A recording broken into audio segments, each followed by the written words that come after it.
Don't give him the old razzle dazzle.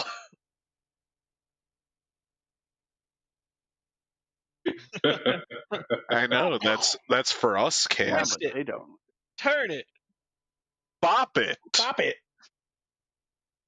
I still love that Expunge robot. it.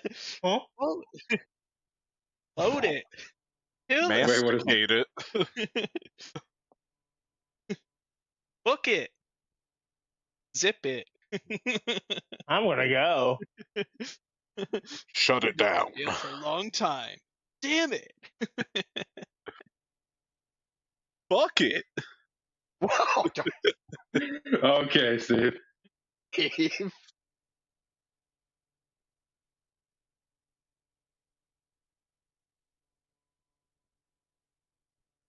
Get your minds out of the gutter. Like you would break the gutter up. Well, if you paid me actual money, I could live somewhere else in the sewer. You're fine on your government pension. I ain't getting a pension from the government. That thing's gonna disappear by the time I'm retirement age.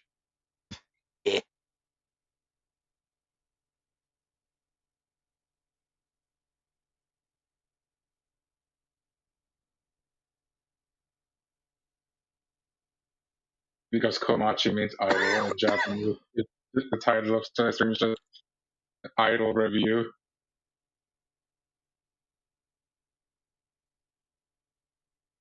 There you go, Prophet. I found a fresh Pegle meme for VIP chat there.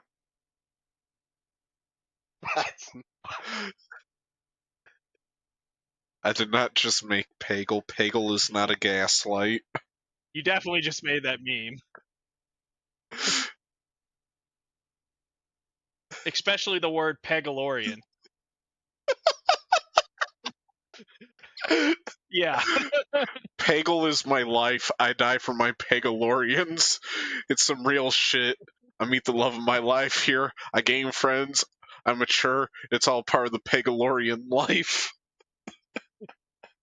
So it's like the Mandalorian, the Pegalorians.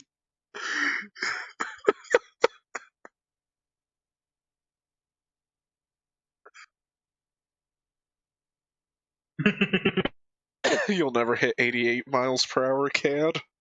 It's foolish. Careful now. A lot of people aren't gonna get that reference anymore. Oh.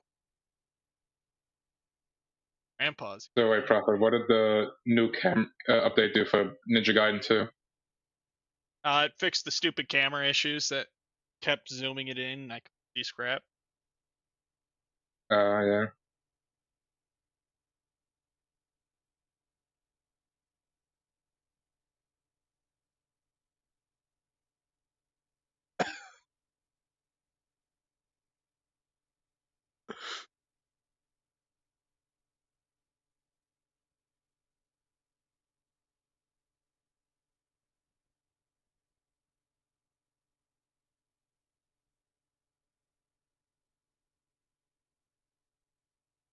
I ain't gonna lie, the Pegle memes for the fucking GIF search are pretty top notch.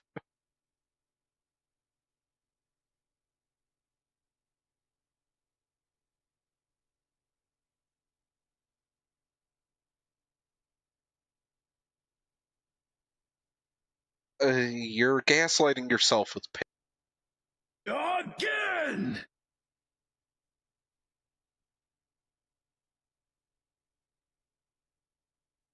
Hello, chat. How's it going? I got tired of being gaslit over the existence of this so-called thing called Pegle. I've never heard of it. It doesn't exist, and you can't convince me otherwise.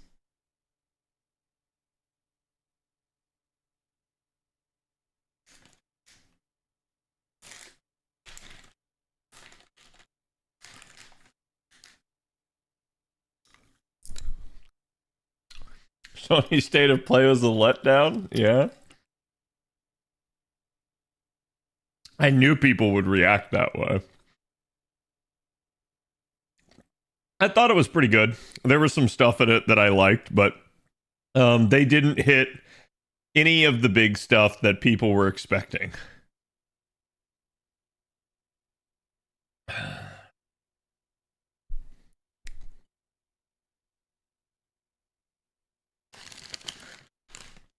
So it's like, I'm always happy to hear of like new projects and stuff.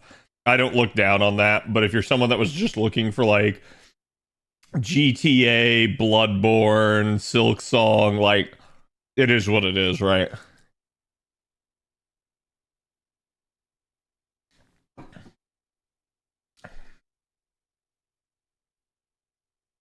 Yeah, I mean, I'm convinced that Silk Song doesn't exist. Just like this so-called Pegle.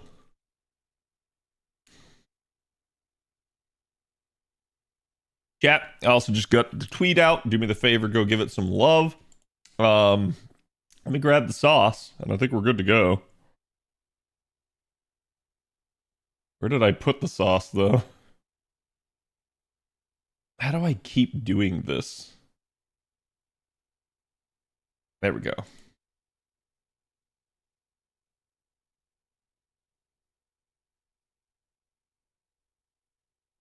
Oh, that's true. We had the Semiramis puff to talk about. I did forget that. I have the numbers for that as well.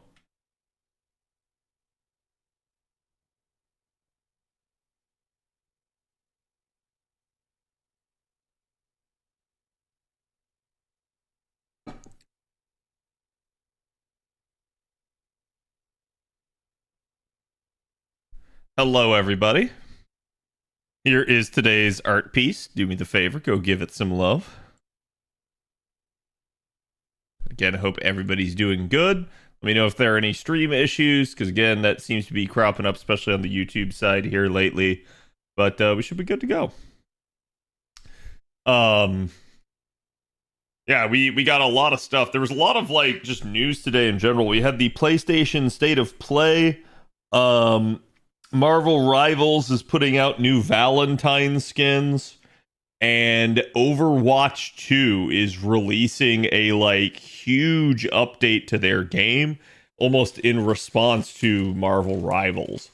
So there was a lot of stuff basically that came out, and then naturally like FGO and all of its stuff as well.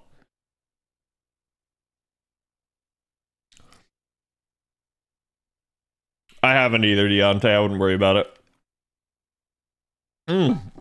Mr. Steve, thank you for the gift sub. Yeah, can we get some love? Thank you for gifting Krumkage. Yeah, this is the JP event. We have all nodes available except for the 90 plus and 90 plus plus, even though it is day one, which is somewhat surprising.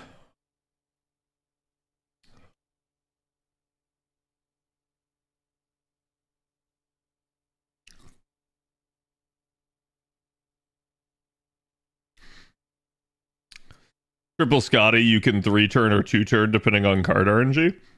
I mean, are you 5 slotting or 6 slotting? Overwatch 2 update anyways. Yeah, it's really funny because the Overwatch 2 update is basically like them copying Marvel Rivals to a large degree. They're doing more stuff than that, but they made it really freaking obvious in how, again, like they're bringing back 6v6. They are adding a third person mode, and they are adding hero bans to competitive. And it's like, interesting that some of these things that people asked for years are only now coming in. And nobody really asked for the third person mode. So it's pretty freaking obvious that they're just trying their damnedest to counteract Marvel Rivals. And to a degree, I don't really blame them, right? Like, again, this is the same thing of like, like when Microsoft, we were talking about this the other day, when Microsoft enters your sector of industry, that's like a big warning sign because they're one of the richest companies. Well, imagine, Marvel enters your sector of gaming and they are one of the most storied franchises of all time. yeah, you're gonna have a hard time dealing with that and competing with that. So, like, I keep hearing it described as like Rivals is basically Overwatch 3, but I care about the characters. And it's like, yeah, it makes sense, because I think to a large degree you start to look at like the Overwatch characters, and it's like some of them you maybe, if you've played Overwatch, like you like, right? But then there's others where it's like you just don't give two shits about them, and nor do you know a lot about them. Meanwhile, like the Marvel characters, for the most part, you know about and like, and it's like, yeah, I think that's just a huge hurdle to try and overcome.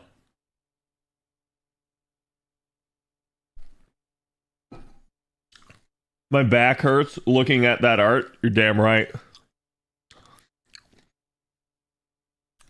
It's like Blizzard is learning all of a sudden. Yeah, I mean, like I said, I don't blame them. I think the most interesting thing to me, and I found this one made me audibly laugh out loud when I heard it. Overwatch 2 is bringing back loot boxes. And I was like, oh, mega lol. Like, you have got to be kidding me. That now, after all this time, they're bringing it back, because they're actually recognizing that this is what people fucking want, and nobody wanted their shit-ass battle passes. So yeah, it's pretty clear that, like, oh man, hey, we gotta do this. And I'm just like, good. See, this is why I think competition is a good thing. It stops companies from just being so fucking full of themselves and just saying, well, we have the lion's share of the players, we don't need to do anything. I hate to say it, but with how we have looked at Overwatch and Overwatch 2's release and how much Blizzard has bungled that, we need some competition for League of Legends, because League of Legends is also just shitting the bed right now.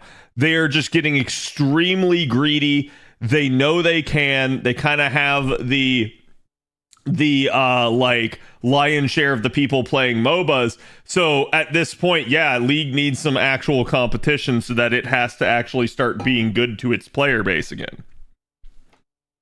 Dota 2 is its competition. I think it's doing really well right now. See, I don't, but the reason I don't is because all I ever hear about is League, and I never fucking hear about Dota 2, right? Now, that doesn't mean that Dota 2 doesn't have a ton of players.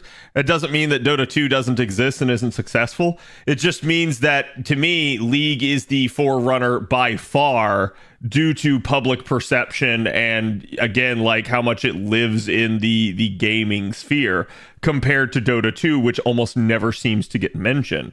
So I think that's where, like, yeah, you could have something like Dota 2 overcome it, but I don't really care what it is. I just care that, like, League gets that kick in the pants a little bit and goes like, wait, what do you mean we're suddenly not the biggest fish in the pond? We're suddenly not raking in all this extra money type deal. Was that the silver? No, that was an all node. Wait. Hold on. All right, so bronze, silver, gold. Okay, so this was alls, and this is back to bronze again. And then this doesn't really matter what the heck I take. Assassin's the all, yeah. Is the YouTube title supposed to be Survey Day? No, the YouTube title should be updated. What the heck? It's not, and it's weird because I literally did the update. Like, I first typed it out on YouTube and then copied it to Twitch. And it like, I guess it never saved. So that's my bad. Yeah, there's also no game or anything saved in here. What the shit, YouTube?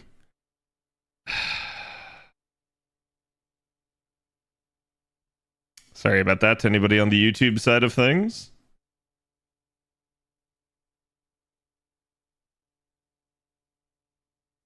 This is even already having the, like, YouTube title already created. Like, this is how long it still takes me to just, like, set up a stream. Just within their interface and, like, all the little buttons and things that I have to select. And that's me doing the like bare minimum. Okay, there we go. It should be updated now. Sorry about that. YouTube being YouTube. Yeah, I'm sorry. Like, I know some of y'all prefer YouTube, but YouTube's live streaming has got to get like way better. It is so ass. At least for like the content creator side of things. Like, I can't speak to how it is so much as a viewer. Excuse me. Sorry. Wait, one more. There we go. But like, yeah, just the content creator side of streaming to YouTube's really just ass. Competition lets people stop being stupid and making really dumb decisions, like how PlayStation 3 was abysmal at launch. Yeah, I mean, look, it's the same thing as like Rivals, right? Rivals was sitting pretty, and they were like, okay, we're gonna impose mid-season deranking on you. Everyone hated that. Everyone was like, bro, no, don't do that. That's stupid. And sure enough, that is exactly like what caused the entire community to get all up in arms and say something to them. And credit to NetEase. NetEase realized just how bad this was going to be decision-wise for them due to the public outrage and response. And they immediately, within 24 hours, reversed course. So here's the thing about that. Would they have reversed course if Overwatch didn't exist? I don't know. I couldn't say. Oh, sorry. I see the song skip.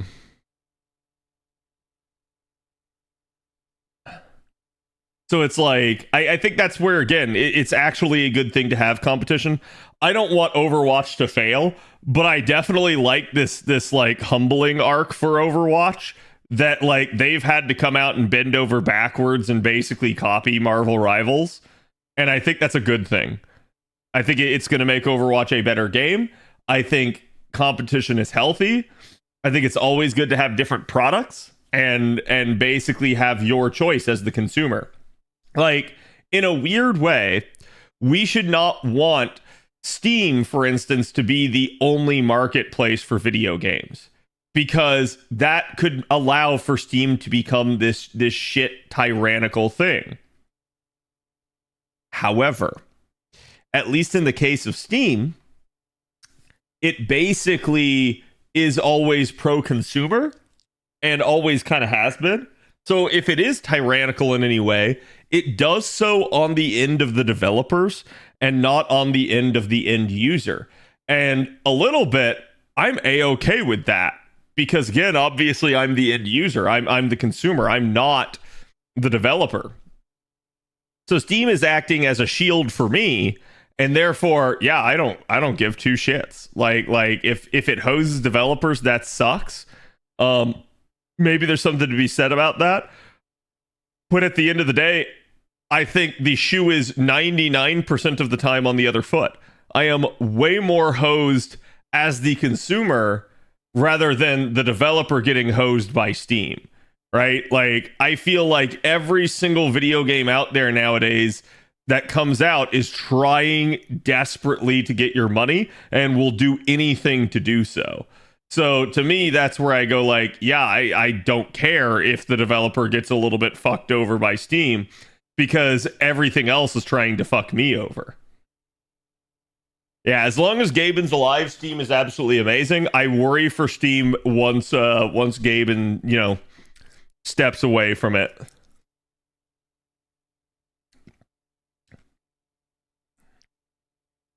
This is going to be a little bit spicy since I don't have any cards.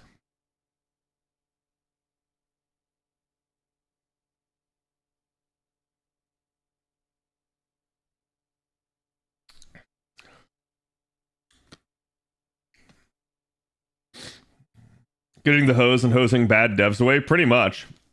I mean, I don't know if you guys saw, but Steam reiterated their stance that they are not going to allow mandatory ads in video games hosted on their platform. That has actually been their policy for a long time.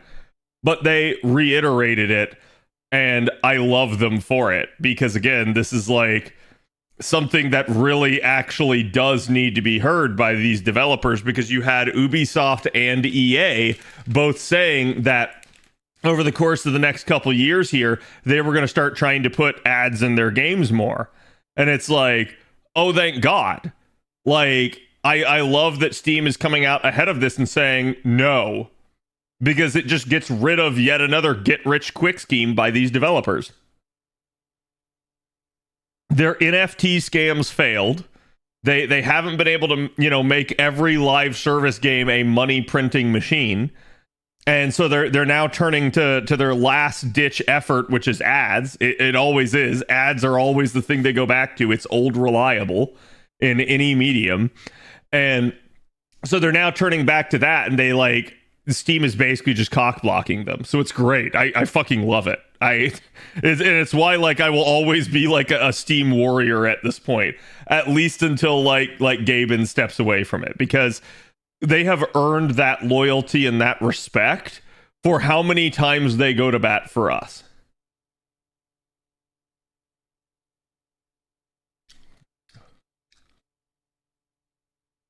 I've discovered the power of Oberon farming this event.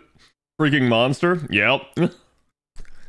Like I said, I heard somebody say this in another stream, and I completely agree with it. They were talking about Overwatch, but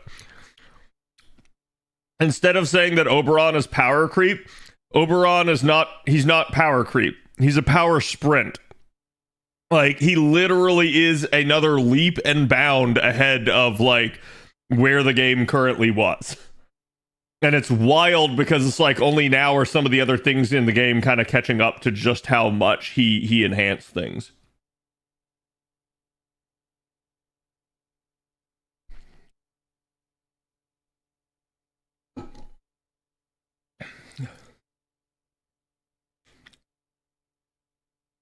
Where every publisher and developer made their own launcher. Not only would they avoid Steam fees, but they wouldn't have to play by their rules. Yep. And that's the thing.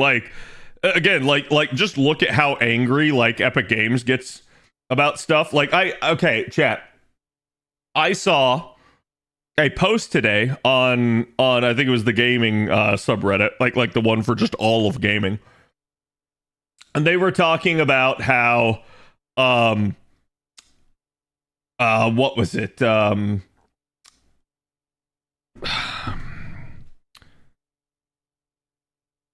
What's the name of it? Alan Wake. They were talking about how Alan Wake 2 has sold 2 million units now, and that it is finally profitable due to royalties. Finally, after 2 years, it is finally profitable because it's Epic only. And there were a ton of people in the comments that were like, the game is really good. Please just go play it on Epic Store. And then a ton of other people just being like, no, give it a Steam release and then we will. And them all just sitting there and being like, God, why are you people like this? Why won't you people just play the game? And it's like, because we don't want to support Epic. Epic tried to bring exclusivity into PC gaming where it really wasn't a thing. They tried to pull the bullshit crap that Microsoft did of last second buying the exclusive off of a platform so that everybody that had tried to pre-order it on another platform had all of their pre-orders canceled. That shit just pisses people off. And it's such a scummy tactic. And it just makes people immediately go nope, you know what? I'm not getting the game. I'm not going to do that now. Because the developer caved, they take it out on the developer. Now, I get it. Epic Games basically was what funded Alan Wake 2. But that kind of makes it sound like they could receive no funding from any other place. And I'm not sure that that's necessarily true, given that Alan Wake 1 was a commercial success to a degree. So I think they could have received funding for that second game if they had sought it elsewhere other than Epic Games Store. So at the end of the day, it's no, they made their decision. They made their bed. They get to lie in it. I'm not going to be browbeaten into playing the game just because you really like it and you want all of us to play, because then I have to make the deal with the devil and basically go over to Epic Game Store. And it's like, I'm not doing it. I'm not giving Epic my money. I'm not going to use their shitty product. I'm not going to condone what they did or endorse them. So at the end of the day, it's like, I don't care. Like, other people can do it. I'm not going to hold it against them if they want to, but I'm not going to. And it's funny because I see a shit ton of people that are still of that same mindset that I am. People that just don't want to give Epic Game Store a single cent because of how they acted in the past. And as a result, it's like, yeah, I don't really care. And it's similar to a lot of other stuff that we see at this point, but it is what it is, right? Like, I think just because they have a good game over there, just because they have a good exclusive, I'm sorry, it's like, I don't give a crap, right? Like, I think exclusivity is inherently anti-consumer. I think if you're going to make something exclusive, you are literally asking for people to pirate it. And I don't think anybody should feel bad if the platform of their choice does not have the product. Because again, it's all being done to try to steer you, the consumer, to the place that they want you to be in so that they can extract more out of you. Be it more money, more of your data. Again, it doesn't really fucking matter. I just say, like, it's your right as a consumer to choose where and how you want to play these things. And if the developer doesn't want to make it available to you, they can't really get angry if you circumvent their processes, their attempts to kind of extract stuff from you.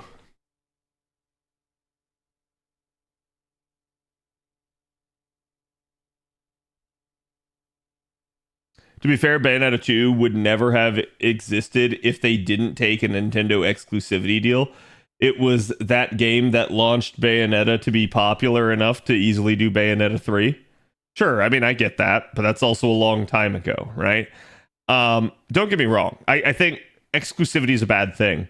Exclusivity has been rampant in consoles, right? Like, it is what it is over there at this point, because it's... I think consoles basically just started out with exclusivity. That's just how they always were. And it makes sense because if you think back to stuff like this idea of releasing your product on all platforms wasn't like a thing until consoles had already been around for a while, when people realized, wait, this is getting kind of close enough to how like PC is. Now we can start to release stuff on PC simultaneously. And it really like took off. PC gaming has been around even longer than consoles, but basically PC gaming had different products just by virtue of the different environment and ecosystem.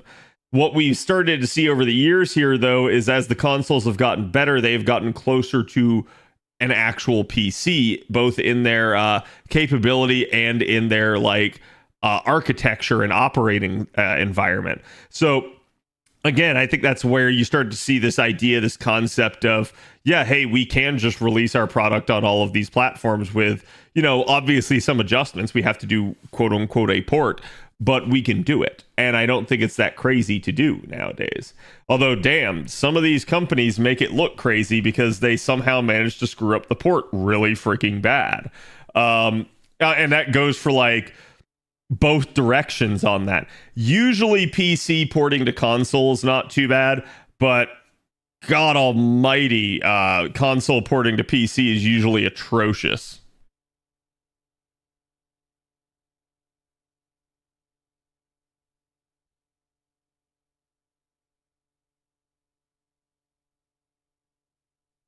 Yeah, they don't have user reviews and stuff. Like Epic Game Store is extremely like rudimentary with how it operates. And that's why, like, to me, I don't care. Like Steam is so far ahead of them in leaps and bounds, both in like, again, obviously consumer protection, but also actual like usability and like user friendliness. It's just Steam is an easier thing to just drop in and immediately be able to like see all the relevant information you need to see, do all the relevant stuff you need to do, and it just ends up being a better marketplace and product as a result of that. Yeah, now chat, I'm basically just taking as many turns as I need to clear this node, because I am functionally like just 3-slotting it and leveling my Mystic Code. When my Mystic Code gets to max, I'll probably try to 2-turn it. This will probably take me somewhere in the order of like another like 10 or so runs in order to do that. Actually, it'll be a little bit more than 10, because I think I get like 50,000 Mystic Code experience per run. So it'll probably be somewhere in the realm of like, I don't know, like 12 to 15 runs before I can do it. But when I do, I'll switch over to trying to like actually 2-turn it. But you guys can see, like, it's not really that bad from what I'm doing here. People get annoyed at Sony for their PC ports, but they actually do good PC ports for the most part, not including the stupid PSN requirement. I've heard that, like, the Spider-Man port is really bad right now, and that's, like, one of the ones that's upsetting people. But, like, I mean, Ghost of Tsushima works fine on PC. I haven't heard if there's any issues with God of War Ragnarok, because that's another more recent one. If like that port had any actual like problems with it, but I assume no, basically, because they really have it easy in that regard. I think some of these games were pretty much developed in a PC environment and then ported into PlayStation, and so it's relatively easy to bring it back. But I do think it's like when you're developed entirely in the PlayStation architecture, it gets difficult to port it back to PC. But are there really any effective teams for the 90 plus quest on the NA Valentine's event? So the reason people are usually focused on 90 plus plus is because people usually don't care how many turns it takes them to kill it, is why. So like it's technically the more efficient node if you look at it from that perspective. Like again, you guys could see I'm probably not going to 2-turn this. This is probably going to be a 3-turn. Just due to the fact of there is a little bit of card RNG involved, and I'm not using even something like a Black Grail or anything to help me out. I'm 6-slotting this, and I'm just taking as much time as I damn well please. But it's also not a lotto, so I can do so. So there's no real rush. With regards to 90 plus, I don't even remember what the node is. Chat, do you guys remember what it is? Because like I did it one time this morning, and I don't even remember like what it was that I used to get through it.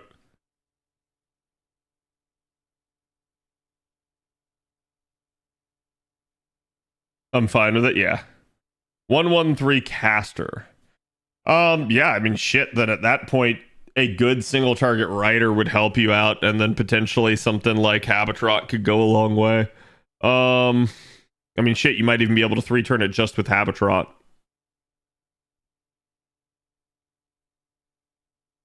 Baker's really good for that, yeah.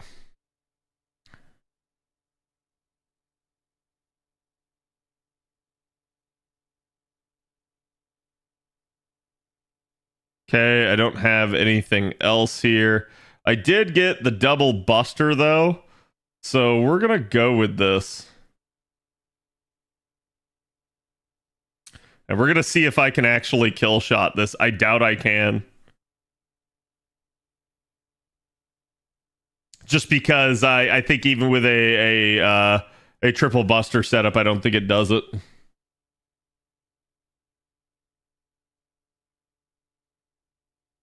Yeah, see, like my NP damage is what's really spicy.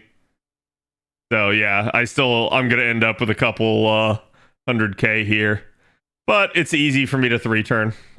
And like I said, once I get whatchamacallit, once I get my Mystic Code done, I can like start working with Plug Suit, and then I can start taking a third support that's really gonna amp the damage for me.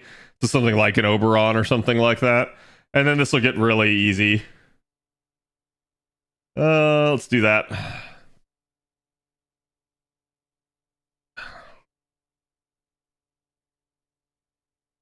Heavy Cat doesn't 3-turn it? You should be able to. I remember doing it on JP at least once.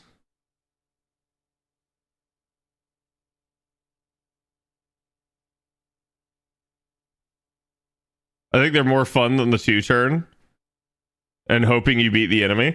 Yeah, I mean, I get that. Like, and I'm just saying people usually obsess over 2-turning it, and there's really no requirement to, right? Like, in the same way that there's no requirement to 3-turn the node or anything like that. Like, yes, it will take you longer, but it's not the end of the world as long as you're able to do it in like a reasonable time frame, right? Like, that's what I end up telling people a lot of the time.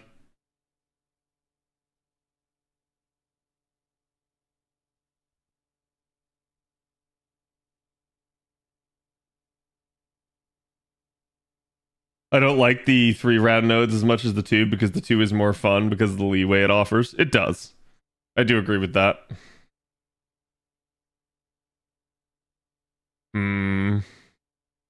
I think this is all we go with. I can actually fail to kill him, so let's see. Because I don't know. Like, I maybe should have used one of the star bombs there. I'll be fine.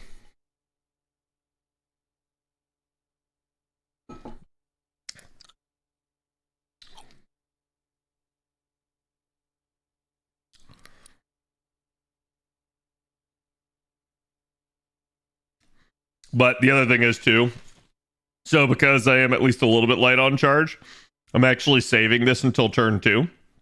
If I popped it on turn 1, I would guaranteeably have the attack up for turn 2, and then I would have a better shot of actually killing this. So as I get a third support, I'll switch that around.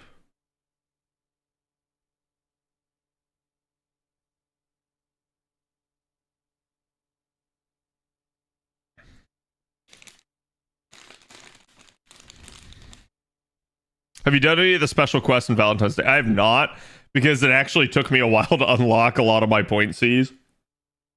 So I just never sat down and started them. I'll probably just hammer them all out at once.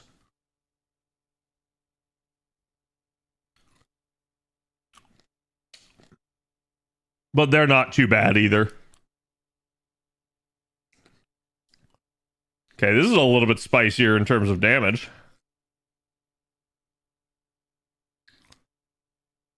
I'm gonna go ahead and waste the charge. Use it to reshuffle the cards.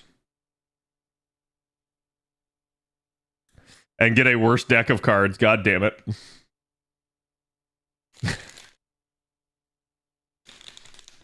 I've been using Scotty for 90++, even though I got a better team with EO and double Castoria. See, I was telling you guys, EO is actually really good for this node. She's anti-divine, and again, Janako is divine, so it's like, it works out really good. So this is a 4-turn. I do occasionally 4-turn it. It's not like the end of the world.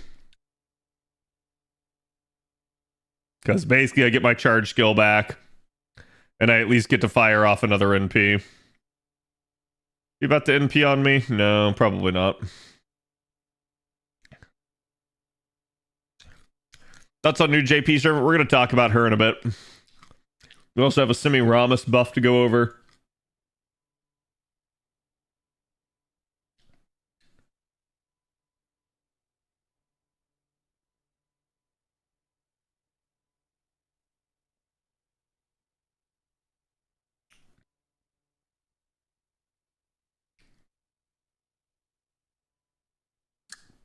Hey, Semiramis buff is definitely interesting.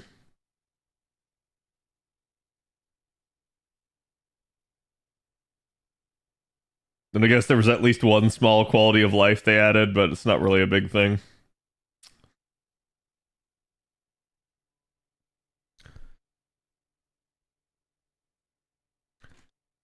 There's someone maybe in Ordeal Call 4 I might want more. Perhaps. Oh, there we go. We got the 5-star command code. I don't remember if I've gotten the 4-star one or not. I think I did.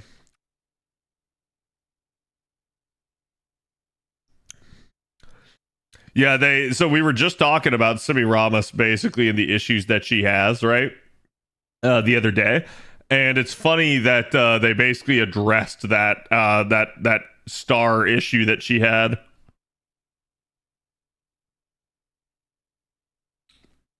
Okay, we have a Buster card here. We should be fine. Pop it and go. It's Semi's second buff, actually. Yep. Problem was, her first buff didn't really help much. And that's kind of the issue that I have, is like, sometimes in the past, historically, their buffs have been pretty lackluster, right?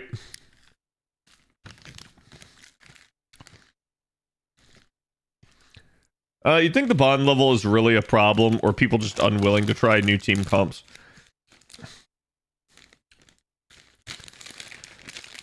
You mean like why we haven't gotten like bond 20 devil?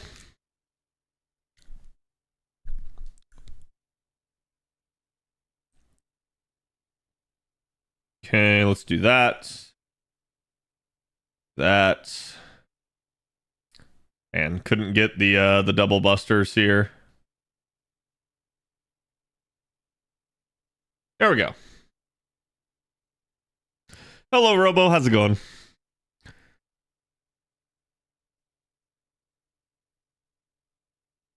Man, code should be in order from lowest to highest. Yeah.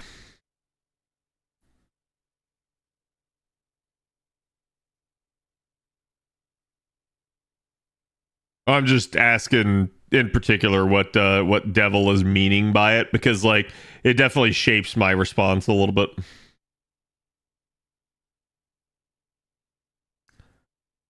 I think they're sometimes afraid of overbuffing a unit, which is really freaking weird given the current status of units in this game.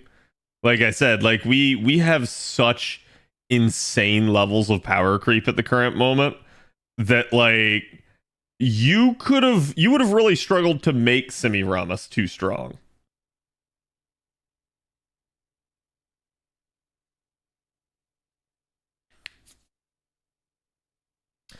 Like using the same servant till bond 15 even after that. So do I think that that's a problem? I don't think it's a problem to use a servant to bond 15. I think with the developers, any of these decisions that they make involving bond naturally has some sort of like payoff for them and detriment for the player, right? So like, for instance, if they were to expand bond to 20, this would benefit the player a lot more probably than the devs, because the devs would have to give you more courts for leveling up to this high. It would also be expanding the bond cap, and that would allow players more longevity to use some of the units that they want, right? So in that regard, that's not as beneficial to them. So that is probably, when you look, one of the reasons why they have kept us at bond 15.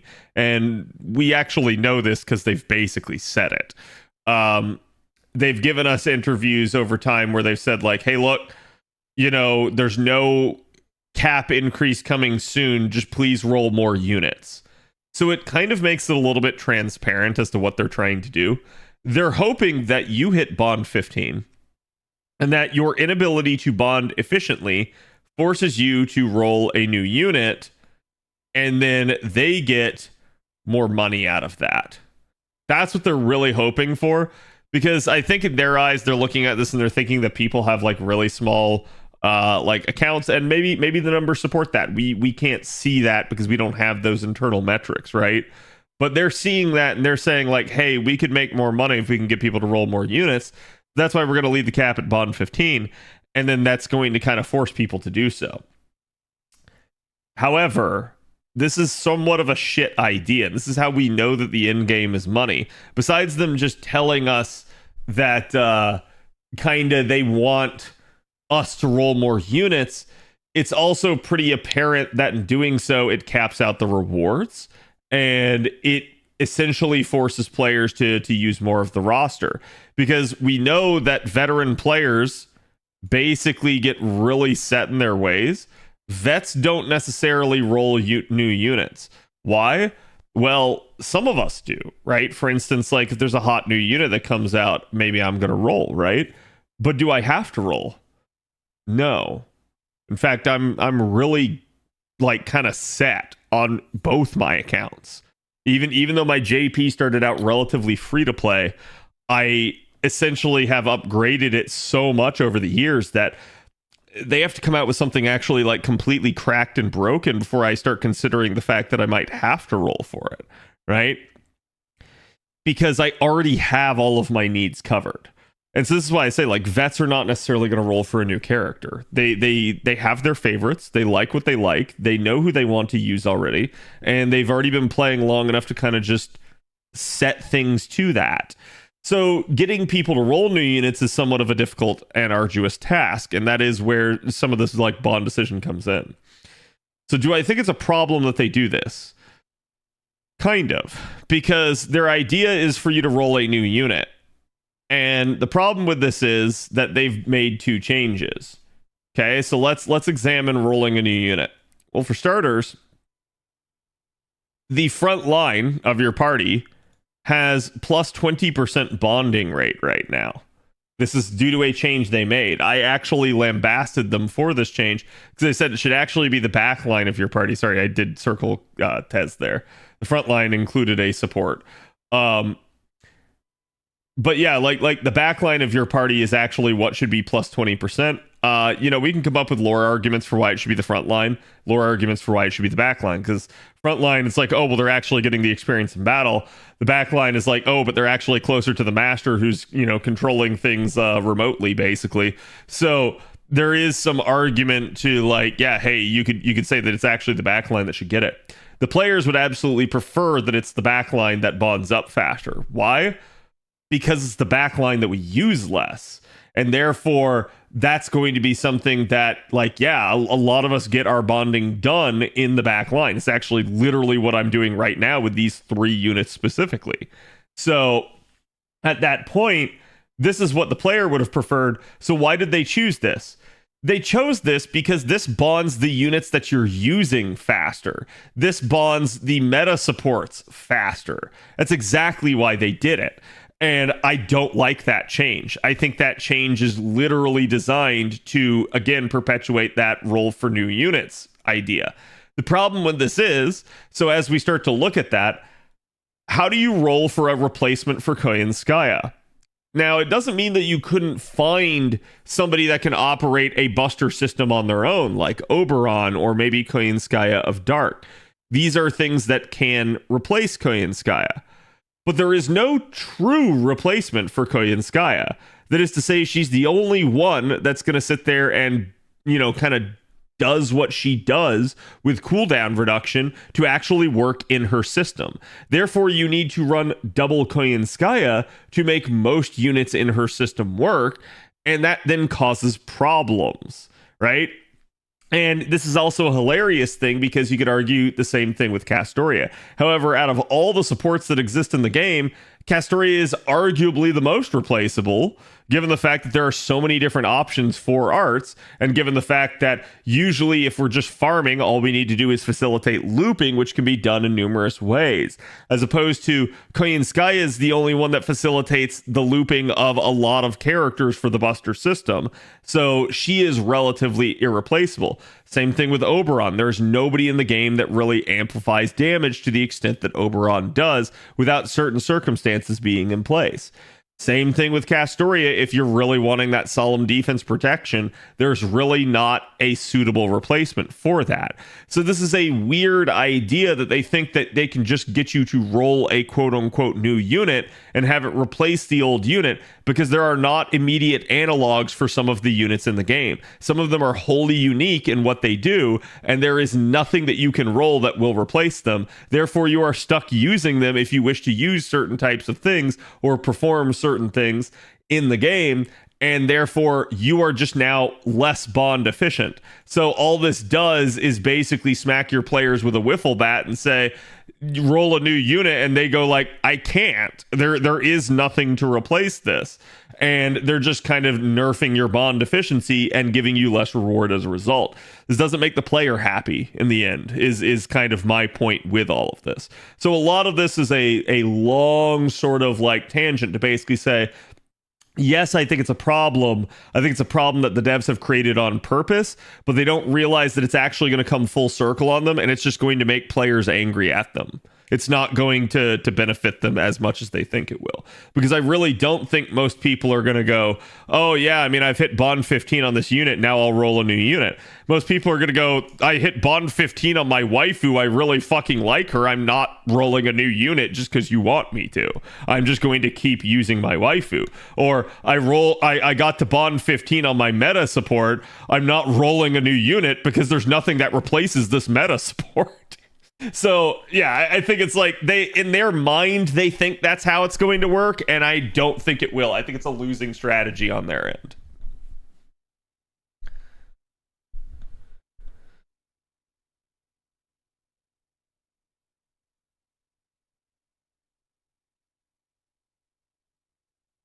You could take a support Castoria and then any of your own supports. Right. Yeah, and that's what I've said. Like, Castoria is arguably the most replaceable of them, but that's usually just due to kind of how arts works, and that it's just, it's really strong for that. And that is what I do a lot of the time, is I get around this by taking, you know, like, any number of other art supports and kind of just make do.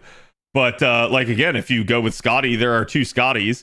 One of mine on JP is Bond 14. The other one is Bond 12. So like, neither of them have very much shelf life, and I've actually been trying to use them a lot more here, as again, both my Castoria and my Koyenskaya and my Oberon are all Bond 15 on JP now. They can't really add new meta support either unless they limit the number of meta supports you can select. It's just one of those deals of like, no matter what they do, they're damned if they do, they're damned if they don't. So like, I don't exactly envy the devs. They're caught between a rock and a hard place. They need the game to make more money probably, but they also on the flip side risk pissing off their player base, and it's a balancing act that they have to do. Right now, I think they're okay with Bond 15, but I think as this year goes on, people are going to start getting upset about it, and it's going to become a bigger and bigger issue, like I already predicted in the past year, because again, more and more people are going to be hitting Bond 15 on their supports, even if they haven't been like profusely using them.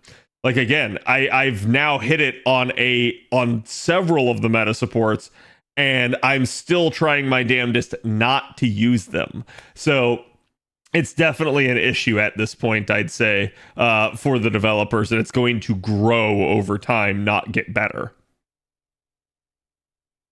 They've also tied coins to Bond. Yep. Yeah, that was one of the things I said, is now that coins are tied to Bond, you'll never get the increase to Bond 20, probably.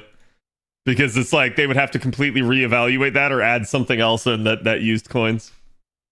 Otherwise, like, then it, like, I guess they could add more coins, but then even NP6 is now gone, which it functionally is for us, but it would be actually gone if they did that. Because like, the second you can get everything that you need from just bonding, you don't need to roll for coins anymore.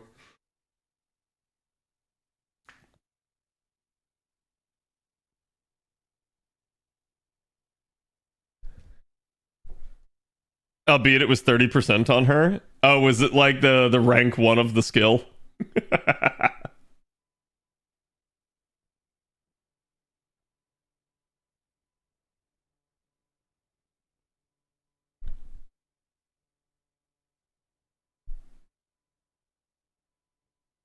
Okay, let me get up the Semiramis buff here.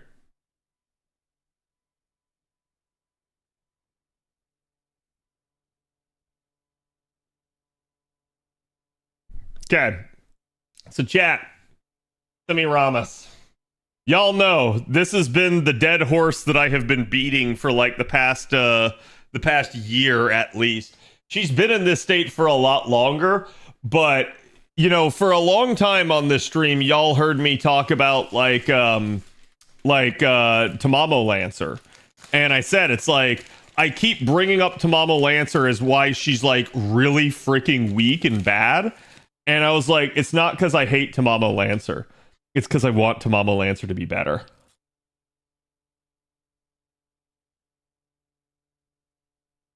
Same exact thing here. me talking about Semiramis, me always using her as the example of a unit that is in desperate and dire need of a buff, is not because I hate Semiramis. It's because she actually is in desperate and dire need of a buff. Okay? And so I'll talk about it a ton in the hopes of speaking it into reality.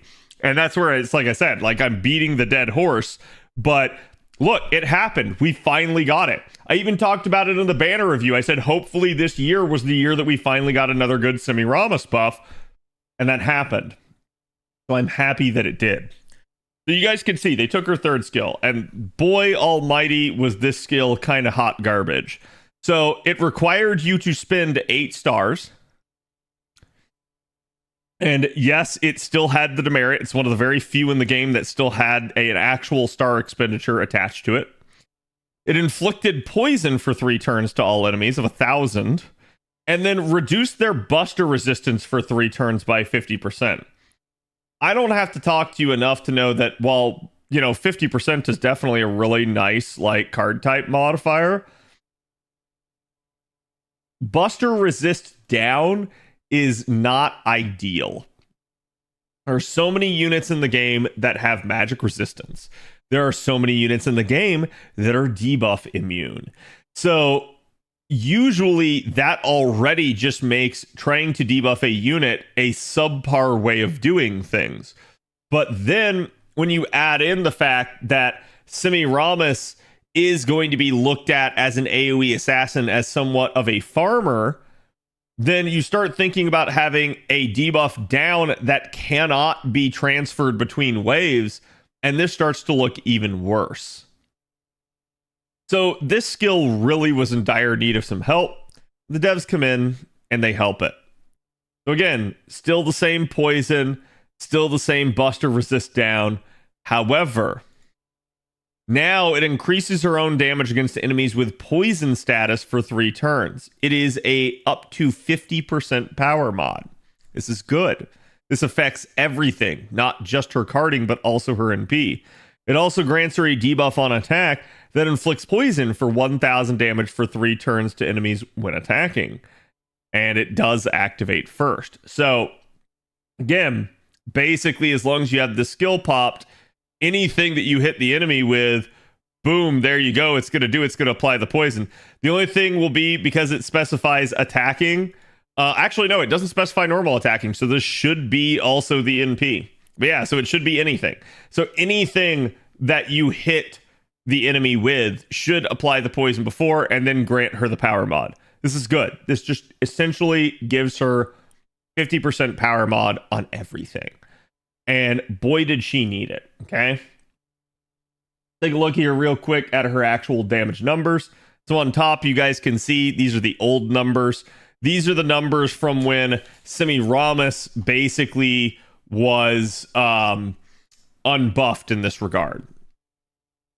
These numbers are abysmal and pathetic in so many ways. She is literally somebody as a 5-star that gets beaten by, I think, I'd have to go back and look, but I think it's every single AoE assassin welfare. It's not a good place for her to be.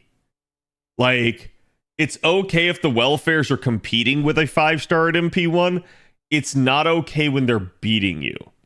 And especially the greatest offender to that was Gray. Gray absolutely trounced Semiramis. There was basically no reason to actually have or own a Semiramis because of that.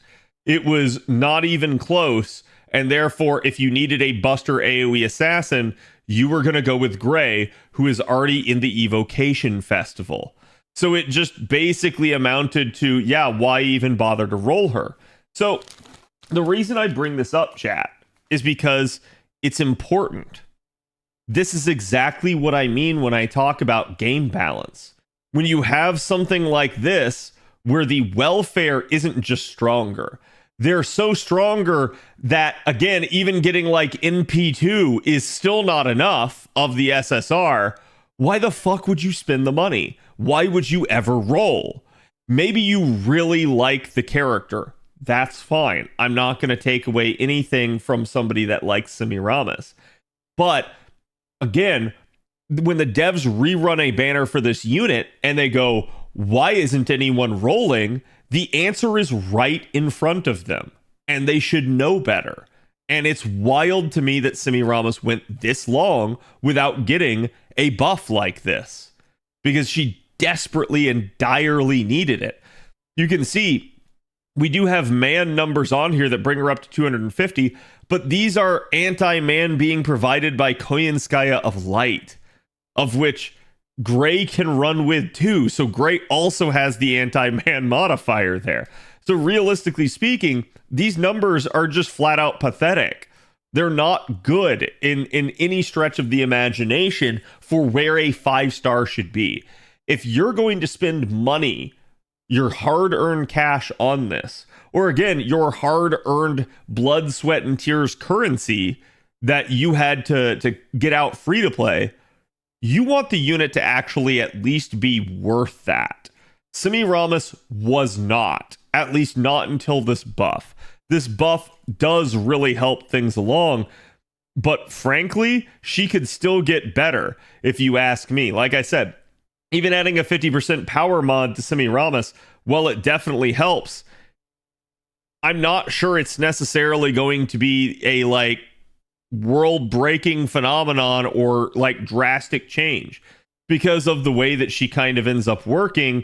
Again, you can see she's still only able to start with a 50% C. That's still fine to a degree, but yes, you definitely don't have like some skyrocketing amount of numbers. It is good, but her original numbers were already so bad that this is now just passable numbers. It's not like, oh my god, this is the best AoE assassin by any stretch of the imagination.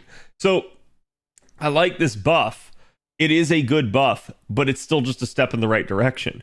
She's now worthy of attention, but it's more so she's now usable when compared to other units. She was so far behind at this point that, yeah, they had to do something just to get her back in the running. Sent you the 3 AoE Buster Assassins. Thank you. Yep. So here is Cleo, and Cleo is, again, way more of a challenge unit, I would say. And this is Koyenskaya of Light, who has the ability to have her own power mods as well. So again, more damage there. And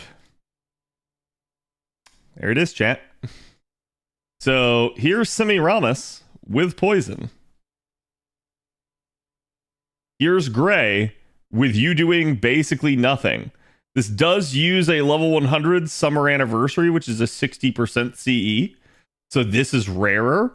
You might have a harder time pulling this number with Gray, but you can see Gray still in her optimal setup will beat her, and that's not even including the anti-undead. So like I said, does this buff help Semiramis?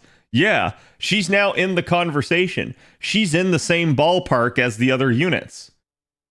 She just hasn't hit it out of the ballpark because, frankly, she had to walk just to get to the ballpark to be able to play in the same game as the rest of them. That's the issue that we had with Semiramis.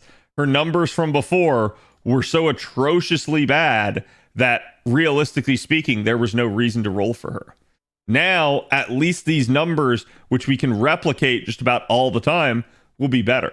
But she still has the issue of, again, she's highly debuff reliant, and so if you can't land poison on the enemy, if you can't debuff them with the 50% buster down, this gets kinda hairy for Semiramis. So does Semiramis still need more after this? Yes. Yes, she still does. And I hate that I have to say that, but it is the truth. Semiramis does still need more, especially if they want her to, again, pull ahead and actually get some attention and be a bright spot for the assassins. Right now, she just now has come from all the way behind to literally kind of being in the mix.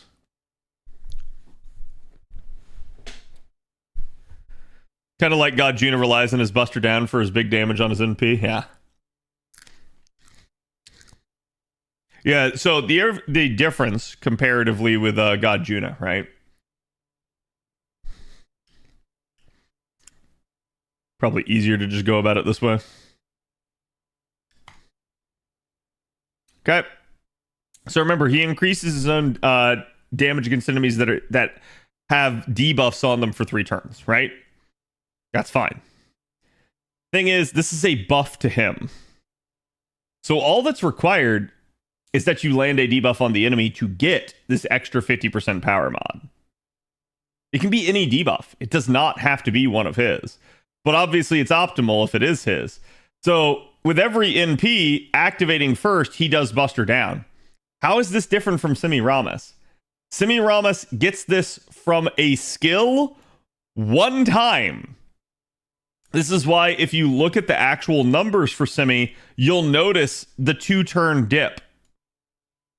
Because in a Koyanskaya composition, we're activating this skill on turn 1 and on turn 3. So we don't have debuffs on turn 2, which is really stupid and really bad. That's what I'm saying. A lot of this has to do with how they originally designed her. Semiramis just naturally had a kind of worse design kit, at least for conventional use in 3-turn farming and the Koyanskaya system. Thing is, Semiramis doesn't exactly scream challenge orientation because she doesn't have a hard defense skill anywhere in the kit. So at that point, the best thing she has is the ability to, again, negate caster class advantage against her. That's fine, but, like, yeah, it's not the same as having an invuln or an evasion or a guts, right? So to me, I think, realistically speaking, Semi still could use some love. Because this third skill, even though they have adjusted most of the issues with it, it's still something where it's like, yeah, you're going to move to another wave, and then the Buster Down's not going to apply. So that's going to be the issue that I have with it. Sure, you could take her into a scenario where maybe it's AoE and it's a challenge environment. You're up against the same units for multiple turns. That's fine. In that case, then her Buster Down would be good since it's 3-turn duration, and you might be able to get back to it again and stack it within those 3 turns. So that could be good. It's just, this is not the conventional place that Semiramis is used in, nor do I really expect that to be the case all that much to begin with anyways. So to me, yeah, Semiramis still needs to get way better. And hey, Avalon, could you run me one more set of numbers real fast?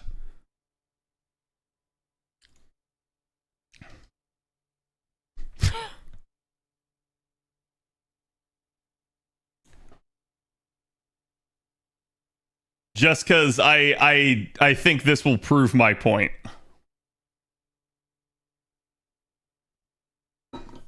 Yeah, that's... All right. There you go, chat.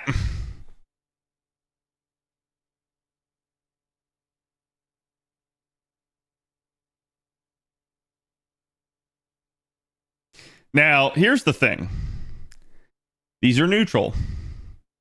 These are neutral numbers. Which means that Semiramis' numbers are also neutral.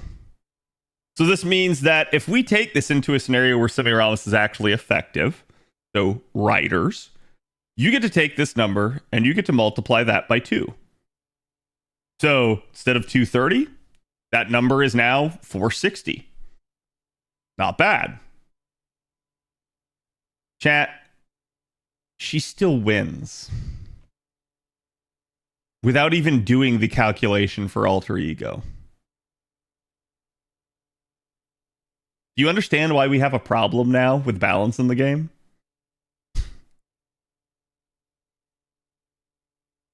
Power Black Grail during events doesn't matter too much, though. That is true. That is a good point, right? So it's like if you start to take out Black Grail and the synergy with Oberon, this number is going to come down quite a bit.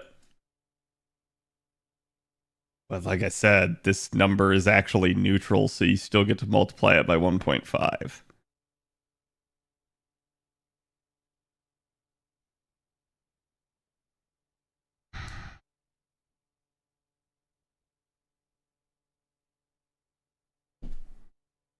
So even if we reduce this for Black Grail, feel probably stronger.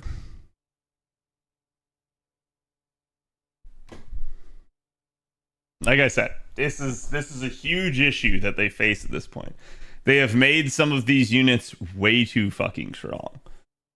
So Semiramis is struggling just to compete with her own class. Her own class in its entirety is struggling to compete against Tiamat.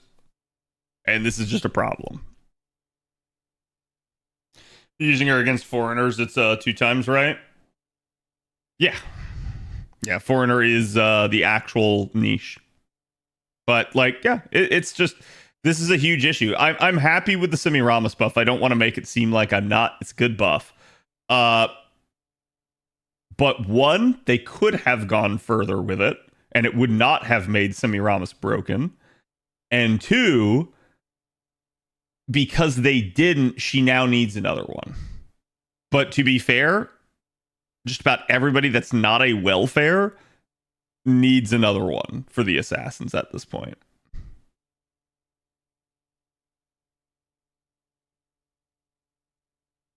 It's a good buff, but it could have been so much better.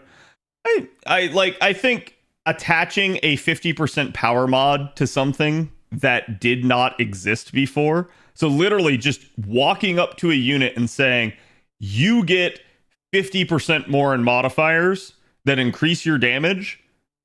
I think that's like really all you can expect out of a buff. Like you can't expect them to go more than that just at the drop of a hat. Like I'm fine with that.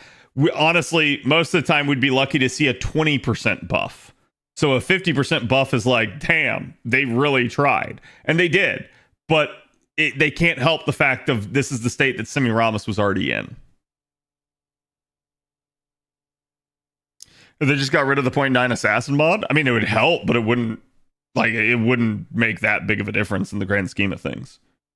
Like I said, so the weird part about this is Tiamat is so damaging that Tiamat is basically like the strongest alter ego by far as well too, right? So at that point, it's not an alter ego versus assassin issue like most people try to frame it. It's actually just a insane power creep Tiamat issue versus everyone else.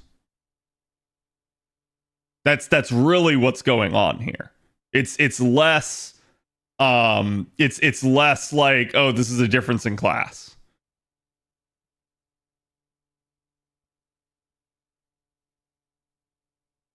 Let Bazette deal with it? Yeah, Bazette can definitely do it. Tiamat can still come out on top at 0.5. Yeah, to some of the relatively like unbuffed knight classes. Is she currently the strongest servant in the game? I think that's up for debate, because it really depends on what qualifications you say. And you can actually make units stronger than Tiamat, which is fucking nuts, but it is what it is.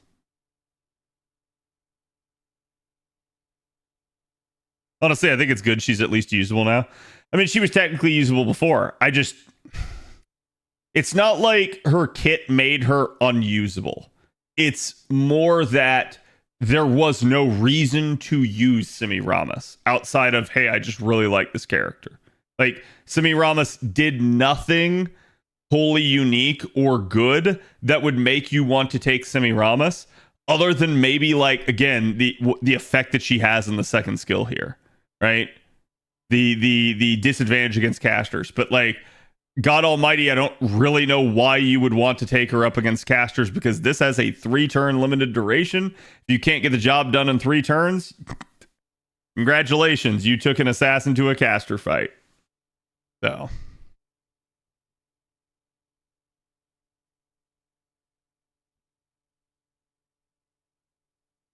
she's worse than the support needed to run her. Yeah, I mean, quite literally, right? Like, there's your Koyenskaya composition.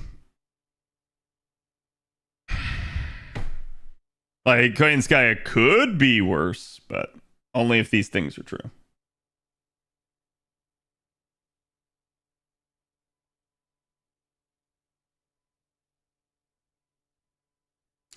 Avalon, I think it's a good idea if we compare Komachi to Atlas just for a second here. Given that she is brand spanking new and fresh.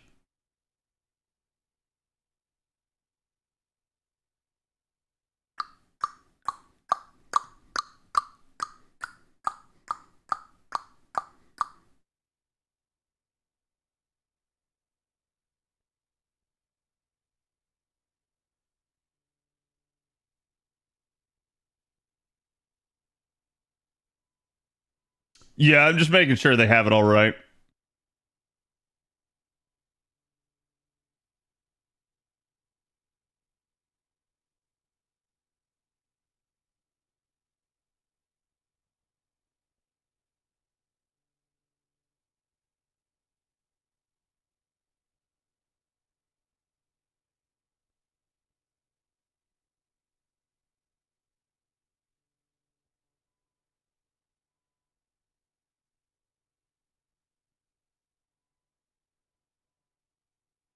Yep, this is the one I thought they would have gotten wrong, so they actually have it right.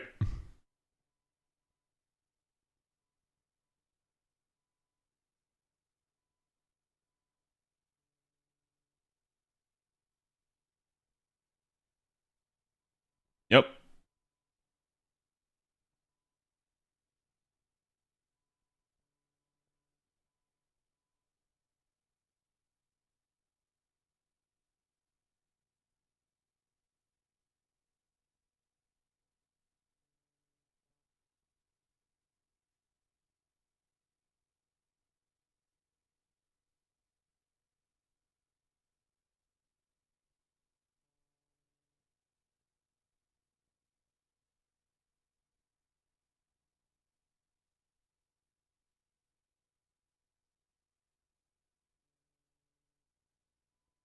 Okay.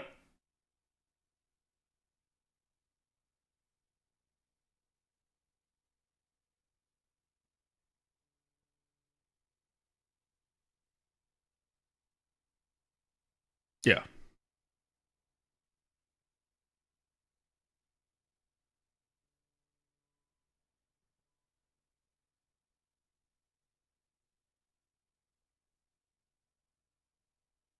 An annotation for skill 1, and it's that it's per target 10% charge for the MP. Oh, so like the Salter stuff. Yeah, I remember reading your notes on that earlier this morning. So you're right. I don't think they have that. Yeah, I mean they definitely probably should add that. Cuz like especially for the quick one that's going to impact.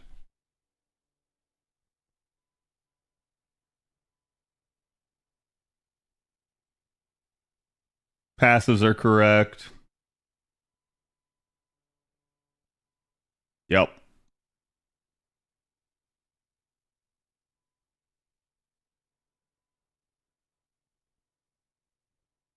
Oh, let's go look at the traits here.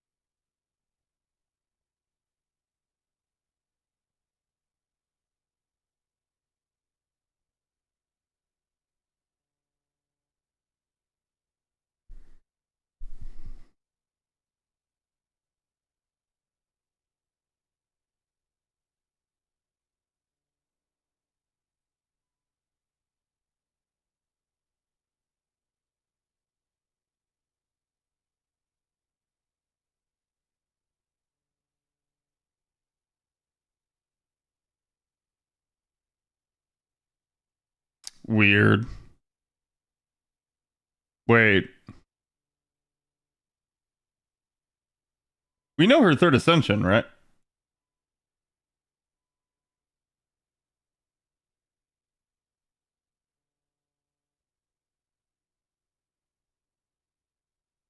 Then I'm actually not sure of how Atlas handles this, because they say Ascension 0, Ascension 1, and Ascension 2.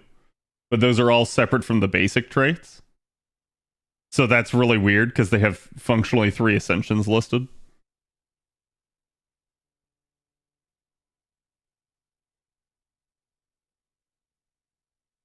Unless they're like including the second Ascension where the art doesn't change.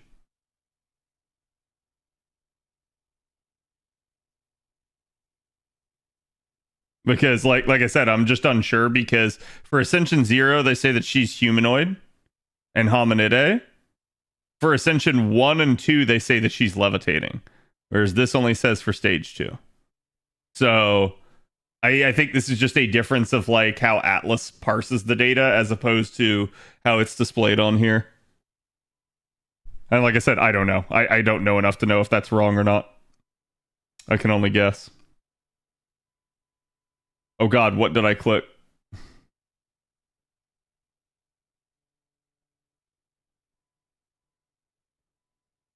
Shouldn't have clicked that button. And then let's check the NP.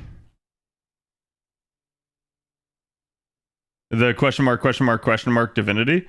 So she has a unique form of divinity, and that's why like they're not telling you what this is yet because it's unique, and it grants instant kill immunity. She is death immune, which is probably because they're hiding something about her origin. Makes sense.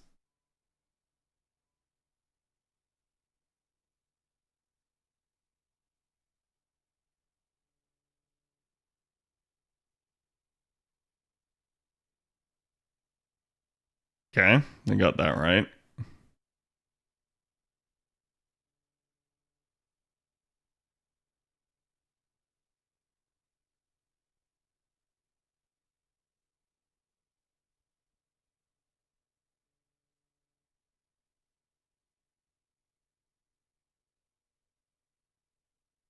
I think it's the latest buff specifically.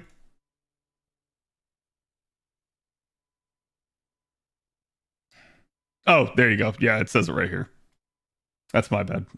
I was thinking that they were going to say it in that, but they didn't. Okay. They're hiding Samei behind her. Yeah, there's I've already seen some stuff from JP, which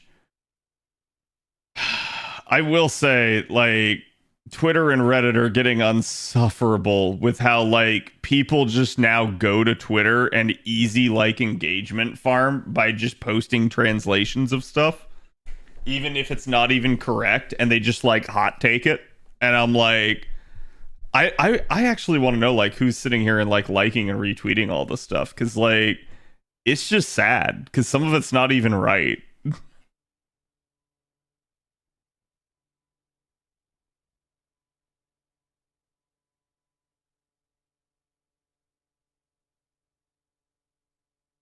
Paid bots? I don't know. I doubt anyone is actually paying to spoil the FGO community. Orange, thank you for the 60. Chat, can we get some love for Orange's 5-year anniversary? Appreciate it, my dude.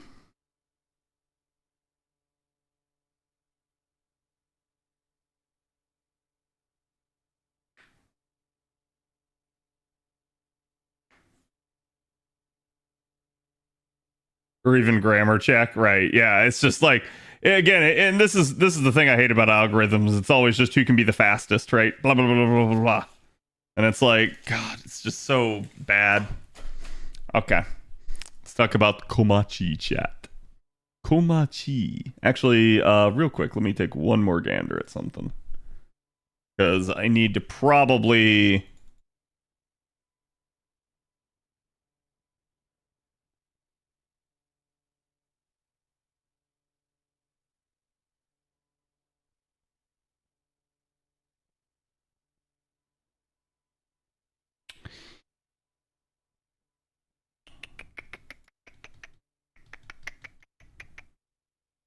She's got the sure hit, but it'd be the invul, and Pierce would be the problem because basically it's one latest buff every turn, but it's at the end of the turn.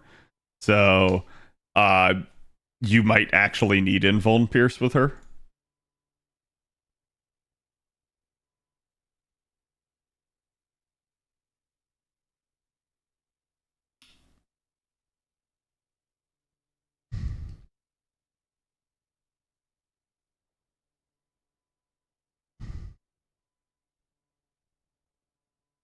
Also, did they get rid of the shitty yellow color on fandom finally?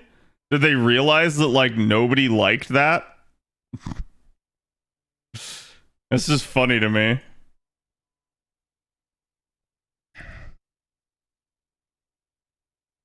That'd be too easy. I know.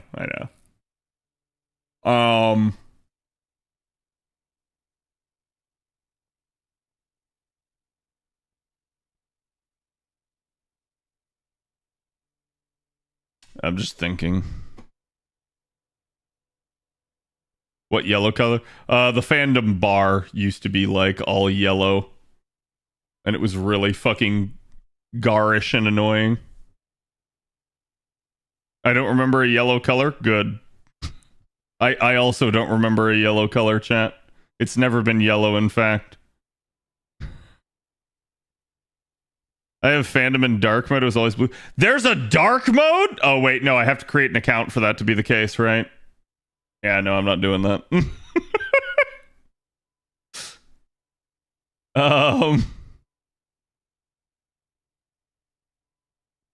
Let's see. What am I doing? By effect, give me, I think it's defensive, ignore invincibility.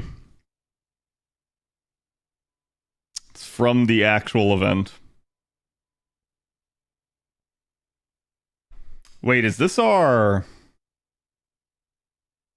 gotcha scene? It is, isn't it? Because this isn't the point one. This works out perfectly. You have to roll for her, just get the C that she actually has. I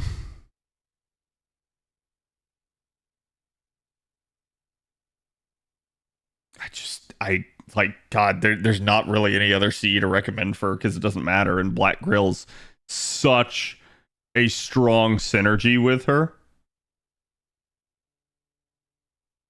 that I think this is the easiest recommendation of my life.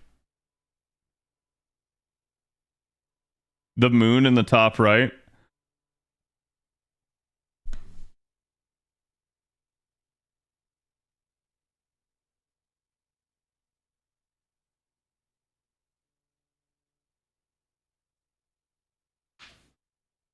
Chat, why have none of you mentioned this to me before? Why have you let me flashbang you? Why have you let me do this to you?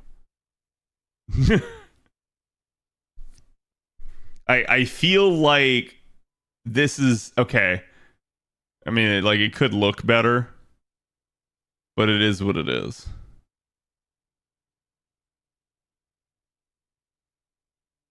You got big ego. Do I have a big ego? Most of the time, I'm pretty self-deprecating. It's been there for a while. I feel like you guys have told me this before, and just nobody's told me in a while. Because I think, like, the first time I looked at this, I was like, it's kind of, like, looks a little, like, jarring in terms of its difference. But yeah, we'll just go with this. Fine. At least the people on the YouTube side of things can be like, what the heck is this? When did you change this in the video?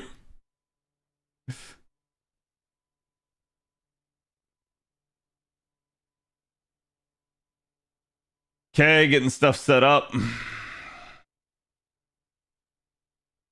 Bob is sending me distractions, I see. Hope Bob is okay.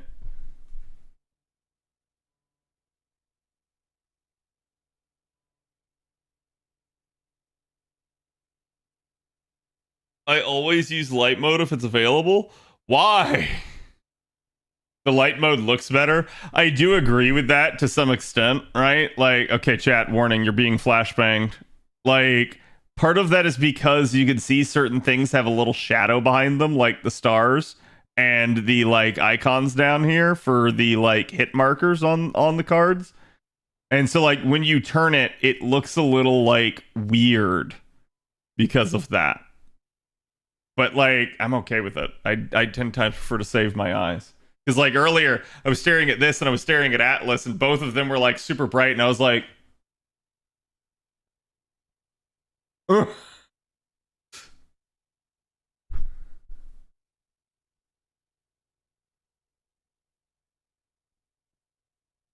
I use something that's called light. See, that's chat. I get light sensitivity. This is why, like, do you remember, like, sometimes in the past I would have to, like, put my sunglasses on stream? That's still a thing. I just haven't had it happen on stream in a while. But, like, part of the reason for that is because I'm surrounded by 4 monitors, and I have 2 gigantoid umbrella lights to each side of me, shining in my face. So anything I can do to reduce the, like, solar radiation that is being beamed into my eyes from everything around me, I'm okay. I'm okay with that. I fear light mode Discord users. Yeah, I don't use light mode Discord. You can also change the theme on Atlas. Oh, please tell me how. Please tell me how. That's like, I don't go to Atlas often enough to like really bother with that, but like I fandom's the one that I should have.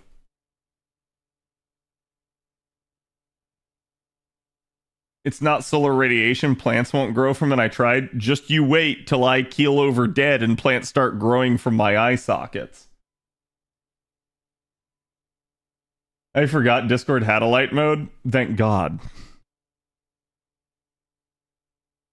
How can I use light mode on Discord? No! No one tell him! No one tell him! We can't create another one! There can be no other light mode Discord users! We're so close to being rid of all of them!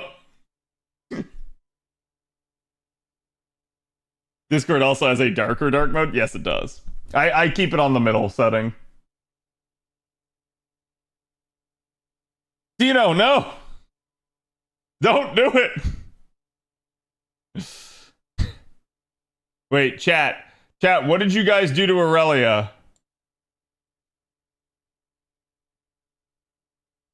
You killed my wife.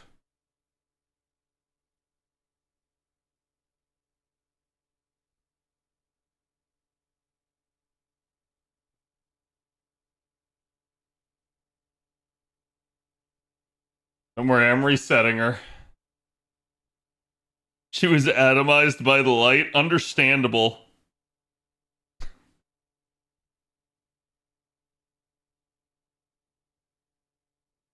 To say this sounds like Astrobot.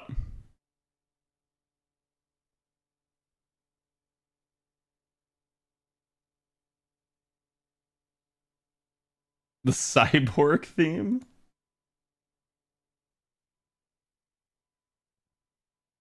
The top right, there's a gear.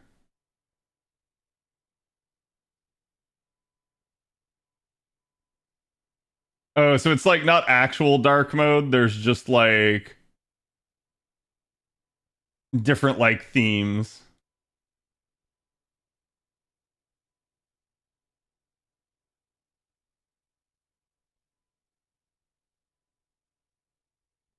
I don't know. I think I like the darkly one.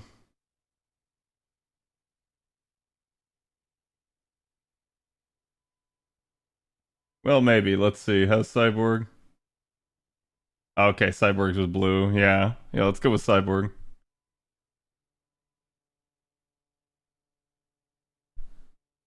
Truck-kun got her? Well, she's back now. Okay. Alright, let's begin the review. I put this off long enough.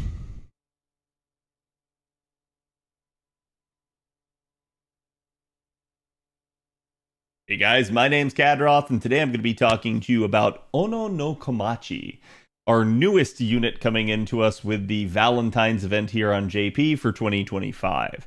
Now, Kamachi is an interesting unit. She's a limited AoE caster, but that isn't necessarily going to tell you the whole story of her. You see, Komachi is a just absolutely cracked unit when it comes to the overall capabilities of her kit. She is an AoE quick caster, which might strike you as a little bit odd at first, but trust me when I say this, that they really gave her so much to really succeed when it comes to her entirety of her design. Again, if you look at another example of a really strong AoE caster, Daiko Kuten, aka the Rats, they, even though they're 4-star, are also a black grail looping kind of juggernaut for what they are. And so they're kind of a well-kept, like, secret at this point in the game, and Ono no Kamachi is coming to us very much in the same design sort of mentality, and it's definitely going to be apparent as we get into her kit. So let's go ahead and let's start by talking to you about why you might want Komachi here by, again, starting with the stats. So right here off the bat, you guys can see she's got 11.4k attack. This is nothing too major. Again, we're pretty much used to at this point AoE casters not being, absolutely crazy when it comes to their damage output, but still she's going to be pretty solid for what she has in store. Her HP values are notably a little bit less, and this is probably one of her bigger concerns, especially as a 5-star. Only having 13k health is definitely a warning sign, but I wouldn't worry about it too much. As you guys can see, she is Sky Attribute here. She has 52-star Absorption and 10.8-star Generation. Her NP charge per attack is 0.8. This is actually relatively high. Again, she is a caster, but she's also a quick unit, and quick units tend to have a little bit higher NP gain modifiers compared to their arts compatriots, usually due to the fact that the quick card type doesn't generate as much charge overall whenever you're hitting enemies. Her NP charge defense, which is the amount that she gets whenever she gets hit, is the standard 3%. Her death rate, though, is something you need to watch out for in theory, because it's 40.5. The reason I say in theory is because Komachi actually has a passive that makes her death immune. So this is a really weird stat for them to have jacked up, considering it just doesn't impact her at all. Her alignment is neutral and balanced, which is another relatively rare alignment. It means that you're not necessarily going to be able to gain the benefits of a lot of other things that might buff your alignment, but you're also not going to have to suffer, exploitations against your alignment from enemies that maybe would do more damage to you because of it. Neutral and balanced is just a relatively untouched sort of niche, and it is, as is, again, neutral and balanced. Her gender here is going to be female. She is divine, a group servant, a hominid servant, a normal servant, a 7-night servant, and weak to inima elish. So a little bit of interesting stuff there. In stage 1, she is considered to be humanoid, and in stage 2, she is considered to be levitating. As of the recording of this video, we do not have stage 3 yet, so that will definitely be telling, but it is very likely that that is where the group servant aspect is going to come into play. Now, as we take a look, you guys can see her deck here is triple quick, single arts, and single buster.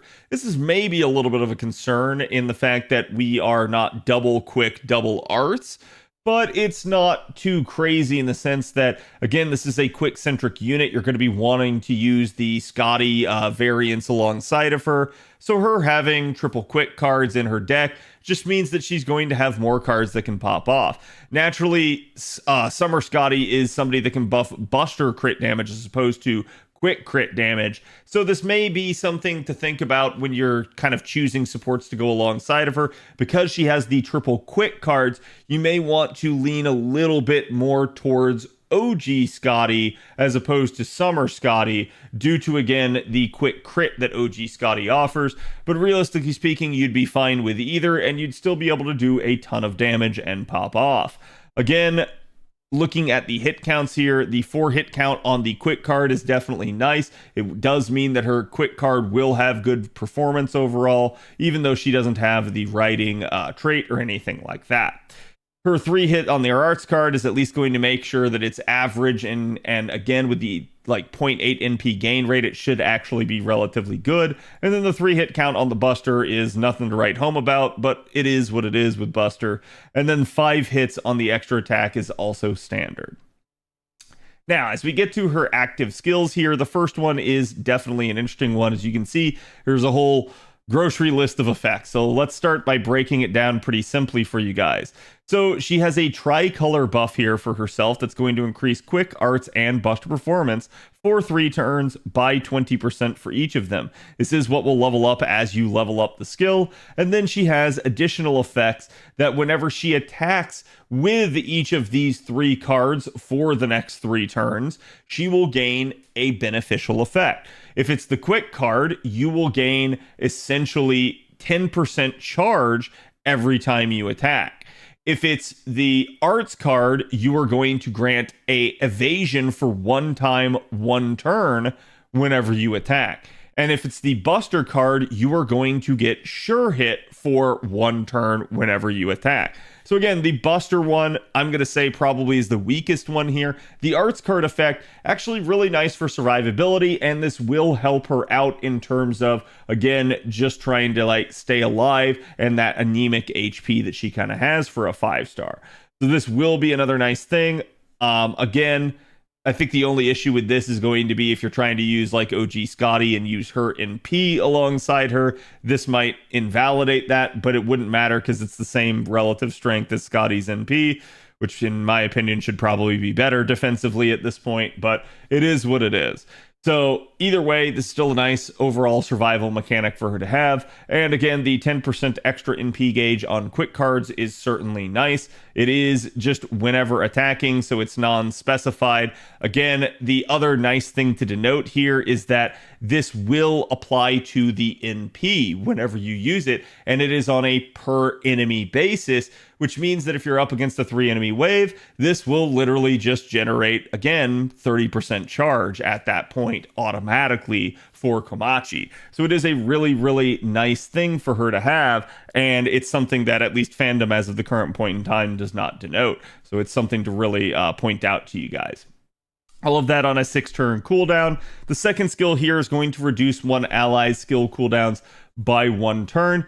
This is definitely an interesting thing to think about, because as you start to think about cooldown reduction for things other than, say, Buster, obviously we have things like the 5th Append, but you can see here her first skill's on a 6-turn cooldown, her second skill's on a 7, and her third skill's on a 6. So realistically speaking, cooldown reduction, not a huge deal unless we're in some sort of challenge environment or something where we're going to be going longer than a 3-turn duration. Then yes, maybe we can get back to this even faster and it becomes a good and positive thing. But in the standard, like just, hey, I'm trying to 3-turn farm, no, you can't use this really to double up unless you were to find some other units to really stack this with. And I don't really think that's kind of worth selling out to do just from a damage standpoint, if nothing else. So again, it's a nice thing to have for challenge environment, but realistically speaking, for general purpose use, not going to be that big of a deal. The increase to her own critical star absorption for 1 turn by 5,000% is an interesting one, given the fact that she's a caster, and casters are not normally like so abysmally low with their star absorption that they have issues with this. So again, at the end of the day, 5,000 is maybe a little bit overkill, but this does mean that she'll have a very hefty star absorption weight, and this means that she will practically soak every single star to her cards, assuming that you somehow don't generate enough stars with her Noble Phantasms. From here, it's also going to be her 50% charge skill, so this is going to be the skill that you're going to want to lower. Again, that means you're going to be getting it to a 7-turn cooldown, but you really just want as much charge as you can get for facilitating 3-turn looping, or maybe even setups in sort of multiple damage dealer types of sets, where she's handling a wave or 2 and somebody else is handling a wave or 2 of their own. So again, it's a really, really nice thing to have, especially in a system as of right now with Quick that doesn't really have too much in the way of party charge. So her really trying to maximize that self-charge is going to be super important. Her third skill here is going to increase her own damage for 3 turns. NP damage for 3 turns. It is 30%. So this is going to be a nice effect just because it is going to scale with, obviously, Oberon and units like him that can amplify NP damage. So it's going to be really, really solid for her. However, interestingly enough, this skill does have 3 other effects, and that is stacking 50% power mods against undead, evil alignment, and shadow servant enemies, each respectively for 3 turns. You might only have one of these in play, you might have none of these in play, or you might somehow, some way have all three of these in play. So it could be an interesting thing. They will all stack additively, and interestingly enough, because this is a power modifier on each of these, it actually stacks additively as well with the NP damage, but it will not be doubled up and boosted by Oberon, at least when it comes to the power mod. So another interesting thing there, but just even more modifiers to her potential damage output. Now, as we move on to the passive skills here, you can see she gets item construction D for debuff success rate by 4%, territory creation A to increase her own arts performance by 10%, helping out that singular arts card that she has. And then she has an unnamed passive that appears to be her own unique form of divinity that is going to increase her damage by a flat 225 amount there, and then also grant her instant kill immunity. This is why I said, in a weird way, the death rate being set at 40.5 just doesn't matter, because you're never going to get death procced on her. So it is an interesting thing for her to have. With regards to her append skills, you're probably going to want to go with mana loading first and foremost, as this is going to be one that will help her out just in terms of starting chart and facilitating maybe usages with weird sort of craft essence setups, like maybe a 30% charging CE from an event or something like that, and being able to get kind of back to full under her own power, rather than necessarily having to rely on somebody else to provide it. So again, mana loading is probably what I'd go with first. Her third one here is anti-caster attack damage aptitude. I don't really feel like this one's that synergistic. You could maybe argue there's some synergy here with the anti-undead evil or shadow servants, but I think this one's kind of the odd man out as of right now. The extra critical damage, certainly nice. The extra attack performance for her 5-hit, 0.8 NP gain, extra attack, certainly could be a good one as well. And then the fifth append for skill reloading, if you're going to be using her more in a challenge environment and trying to get back to those skills, at least for the first time, this append skill would be decent. So to me, there's no real standout for what the second append choice should be. It's kind of just going to be a choose which one you think would be best for you. But to me, I would go with the mana loading first amongst those. Her Noble Phantasm is a 6-hit AoE quick NP. As you can see, it's going to deal damage to all enemies. It's going to inflict Curse for 2,000 damage for 5 turns to them after the damage already goes out. It's going to then reduce any healing they receive by 30% for 5 turns. And it's going to inflict a debuff regeneration timer on them that activates at the end of the enemy turn for the next 5 turns. And what this does, this removes the latest buff from them every turn. This is really, really nice for sort of counteracting, maybe certain challenge fights and boss enemies, maybe even story enemies that sit there and kind of just keep buffing themselves. Obviously, this is not going to remove anything that is quote-unquote unremovable, so like a fight-specific gimmick from a break bar, anything that has that white border around it will be considered to be unremovable. But anything else is fair game, and so this could definitely be a really, really nice thing to have. In theory, this would mean that she doesn't need like anything like Sure Hit or Invuln Pierce, but due to the fact that it's at the end of the enemy's turn, you might still want to consider running, some sort of like Invuln Pierce CE should the situation call for it. But otherwise, again, this is really, really nice, and it makes no delineation for what that buff is, so it could be an offensive or a defensive buff, just depending. From there, we'll have a 60% chance to instant kill enemies on top of that, so she kind of just gets everything, so to speak, in her kit. Buff removal, instant kill chance, 50% charge, star soaking, and multiple power modifiers, and just about everything you'd want to see. Again, fandom does have notes about the instant kill rates, but I highly recommend, if you want to understand a little bit more about death procking and instant kill, go check out my video on Instant Death Explained. It's part of the Explain series that I have, kind of detailing several of the game's mechanics, and it'll explain exactly how death procking works. You should understand that this does not mean that 60% of the time you will kill a enemy, because there's a lot of factors that go into this, including the rarity of the enemy and whether or not it is a servant. You are very unlikely to instant kill enemy servants, so this is why instant kill is usually a meme more for the player side of things, even though the enemies actually do have really good instant kill chances against you as the player. Looking at her overcharge effect, you can see it also increases NP damage for 1 turn, activating first by a base of 20%. Scales all the way up to 60%, which is rather hefty, but this is just going to be another nice thing, combined with the third skill having 30% on it. This means she has 50% NP damage up that can be doubled up by Oberon every single time she NPs. So it's definitely a nice thing. It's not multi-turn duration, so you can't keep stacking this, but it's at least going to always be there before each and every NP. So I do think it's a really, really nice thing. Now, talking about Kamachi, let's talk about actual craft essence recommendations for her.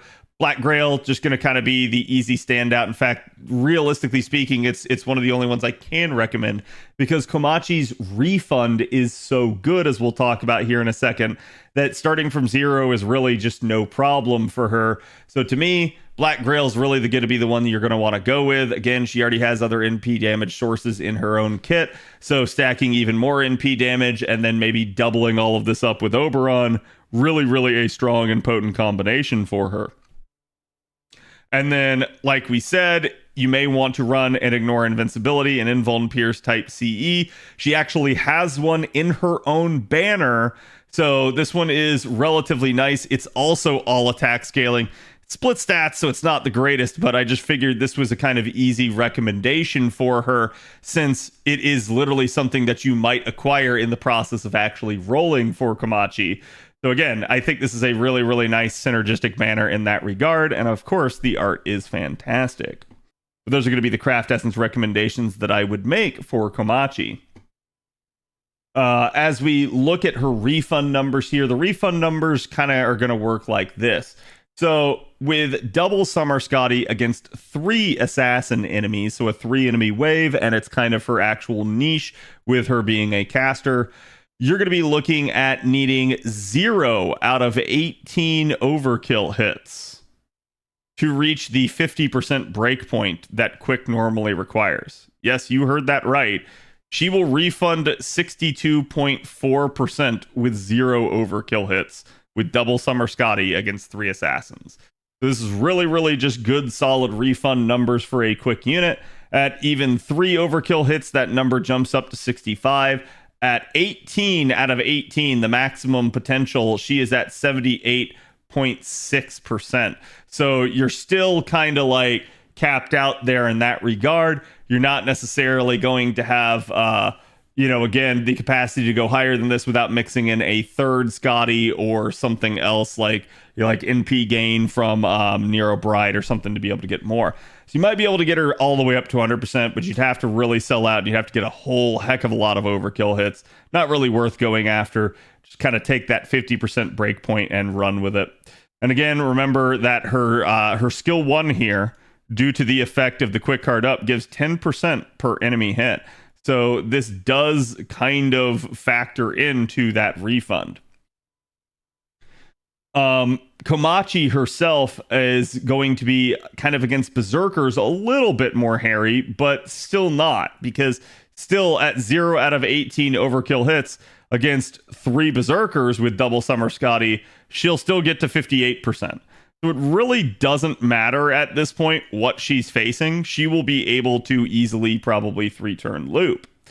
Now, keep in mind, when we start talking about this then, and we know there's a lot of charge potentially flying around in these comps, and she herself has 50% charge, this does open some doors for maybe working in a non-standard node setup.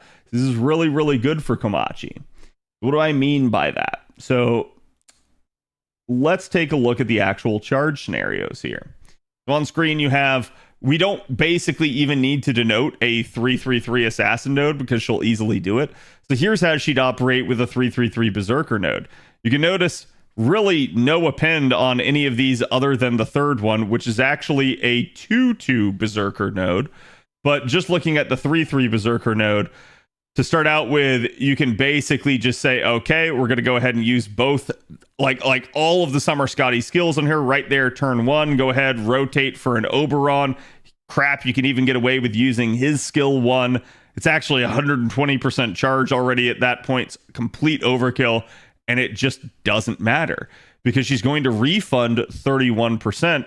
and then get 30% just naturally due to that first skill because you're up against 3 enemies.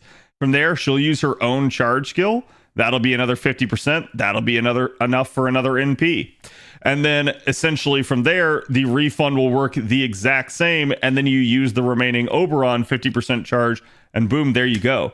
You didn't really even care. The only factor was that there was at least 2 enemies in the wave. Otherwise, this is almost infinitely replicable, given the fact, sorry, I pointed the wrong number there, given the fact that, again, this is going to be a factor of how many enemies you have. At 2 enemies, this will only be 20%, which will be just enough, essentially. And you can kind of see that as it's basically going to work the exact same way with assassins here, but this is now a 2-2 assassin node. You need 3 out of 12 overkill hits for this to work. That's really not hard. Again, 3 out of 12 overkill hits is basically 1 overkill hit per enemy that you're facing. Well, actually, technically not, because it's a 2-2 wave. So at that point, you maybe would need 1 more hit of overkill somewhere, somehow. And that's really just not hard to do in most of these nodes. So at the end of the day, that's a really low bar. And you can see, boom, here you go. Start out the exact same way. No append, no craft essence charge, just both double Summer Scotty charge skills. And then we rotate for OG Scotty, put her in there, do her quick up as well. And that's going to be enough to get 29% refund. Right there, you get the 2 enemy 10% charges. That's 99%. That will round up to 100%, so you can NP again. And then essentially, you're going to be still using her 50% charge there in turn 2 as well. Sorry, I didn't mention that. And then charge going to work the exact same way basically on turn 3, only now we're going to include the OG Scotty's 50% and probably defense down on wave 3 there, and boom, there you go. That'd be how you do it against a 2-2 assassin node. And even against a 2-2 berserker node, this is still possible. We just now start out with the append and we use Nero Bride instead. Since Kamachi does have 6 hits, since she does have very good refund, again, she's definitely going to be a refund-oriented unit, which means Nero Bride's going to work really well with her. Usually, the less hit counts a unit has in their NP, the less effective Nero Bride is going to be at actually facilitating refund and looping with them. But because Kamachi is actually fairly good at this for a quick unit, this is going to be right up Nero Bride's alley. And so you can see, we start out with the append, we use her 30% charge and 45% NP gain, one of the Summer Scotties, and then we're probably just going to kind of rotate Umu there at that point to the other Summer Scotty, do her quick ups, and then boom, there you go. That's going to be enough for 100% charge on turn 1. Turn 2, you're going to basically be having the guaranteeable 2 enemy 10% charges, the 30% refund, essentially, and then one of the other Summer Scotty charge skills to get you to that 100%. Fire off the NP a second time. Then you're going to finally use Komachi's 50% charge on the 3rd wave. And then again, the same exact refund here to complete the 3-turn loop. So really, Kamachi is actually a very versatile unit. She's going to be able to refund even over oddly structured nodes, as long as it's not necessarily a single enemy wave. And there still might be a scenario that you could make that work if you're in a scenario where the event that you're in actually has a starting charge C. So there are multiple scenarios I think that she can work in. She's very versatile, even though she's quick, which is not something that necessarily is par for the course. So this does make her a really, really nice unit. Now, with all of that in mind, let's talk Komachi's damage numbers. As you guys can see, her actual damage right here, you're looking at essentially 22k here at NP1 with no power mods in play. But remember, she can have actually all the way up to 3 power mods. I wouldn't really expect 3. I think 1 is going to be more or less your bread and butter, maybe 2 if you get lucky for most things. So again, these are 50% power mod modifiers here. These are definitely, you know, at least going to impact damage, and these are neutral numbers anyway, so against basically nothing that she would actually be effective against, and just her own buffs, so no sort of externals from supports or anything like that. So these are pretty respectable numbers, I'd say, for an AoE caster. Okay, so now as we get into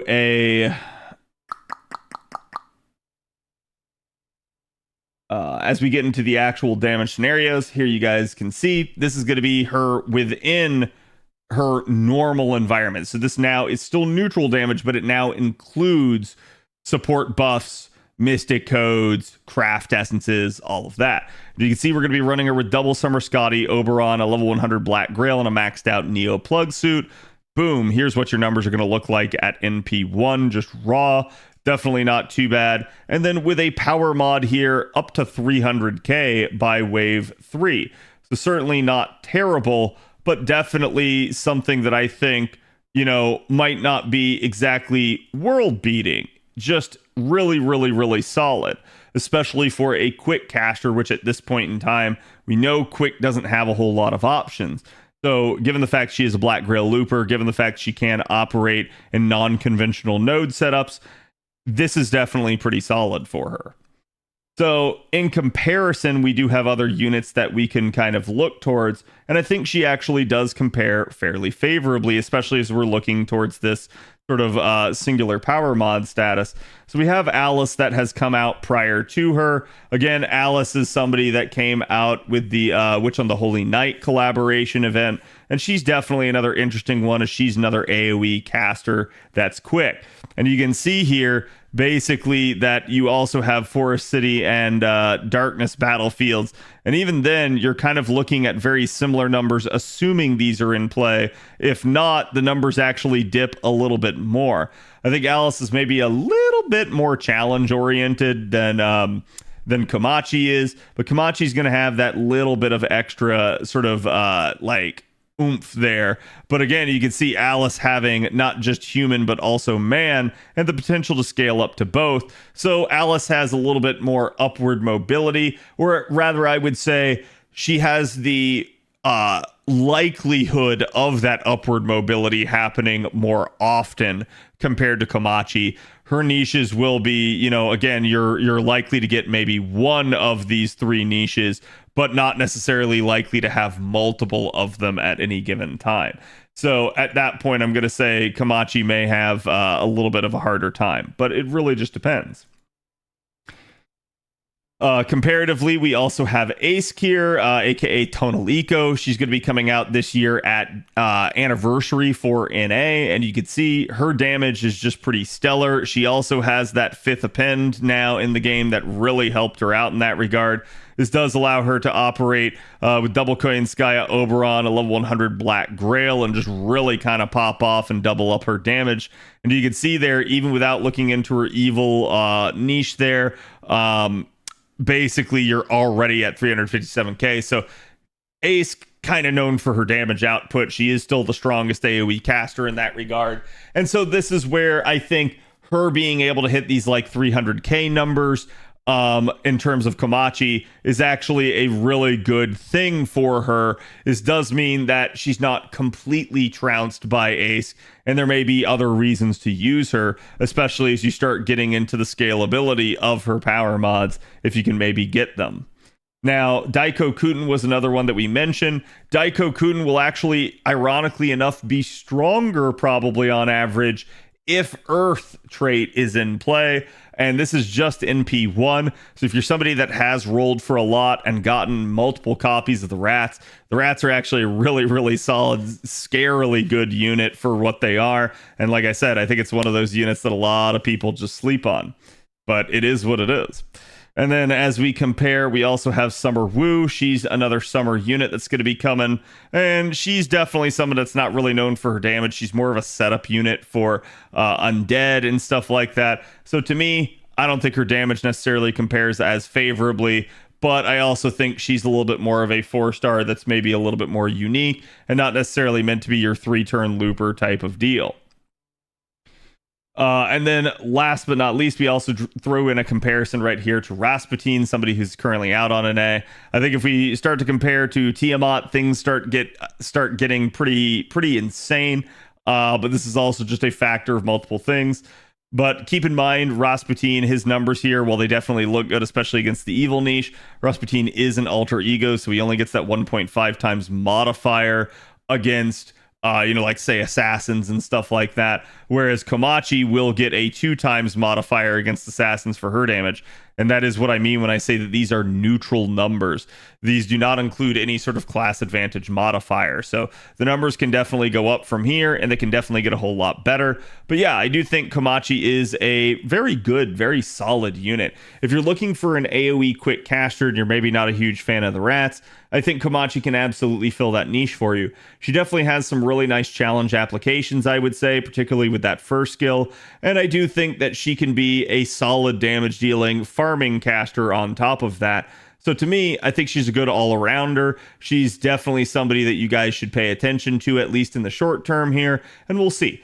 Maybe she'll be a unit that you guys will skip, but I'll be curious to hear you guys' thoughts, whether or not you think you should roll for her. And again, will you roll?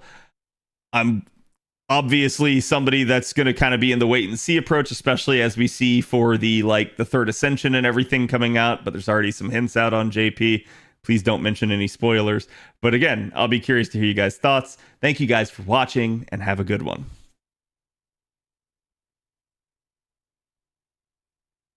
Okay. So chat, what do you think of Kamachi now?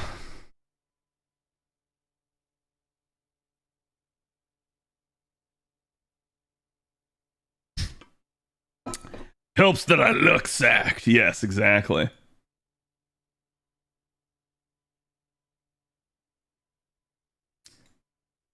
Bam, jang-a-lang.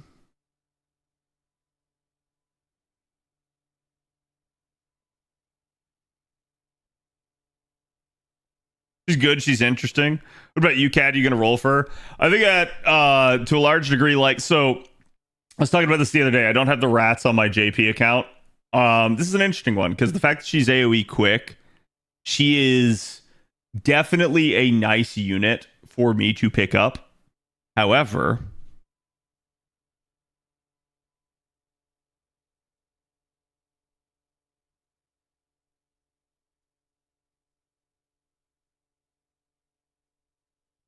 I ain't exactly slouching, chat.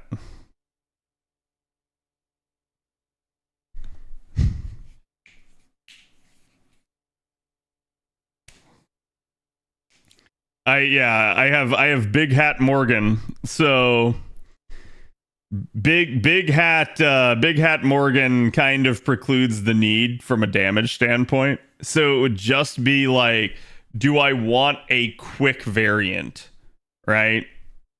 To round out the account. Because the damage numbers for this is stupid, right? I don't think Avalon gave it to me because I think his just shows MP2. Yeah.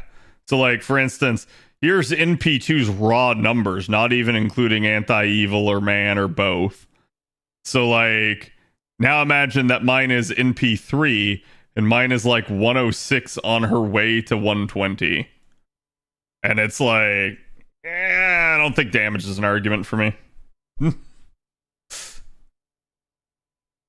But loopability, she's definitely a very solid unit. I think this is something that I really want to see more out of them. I think a lot of the criticisms for Quick stem from a lack of options and a lack of efficiency. And one of those efficiency arguments usually has to do with, hey, I can't just start this unit with any old craft essence that I want and have them 3-turn the node. So in events, this can become a problem if we don't have a 50% charge C. And especially when the node is irregular and you can't go oh, well crap, it's a 1-2-3 node or it's a 2-1-2 node. Quick units usually really struggle with that. You can run a multiple damage dealer setup, but they can also really struggle with that unless they're starting charge in the event. So they need to start doing more units like Komachi, whose refund numbers are good enough that they can handle a 2-enemy wave. And we have seen this before. There are a couple of units out there that are like this. For instance, Okitan Saber. She's actually a really good refund unit for Quick.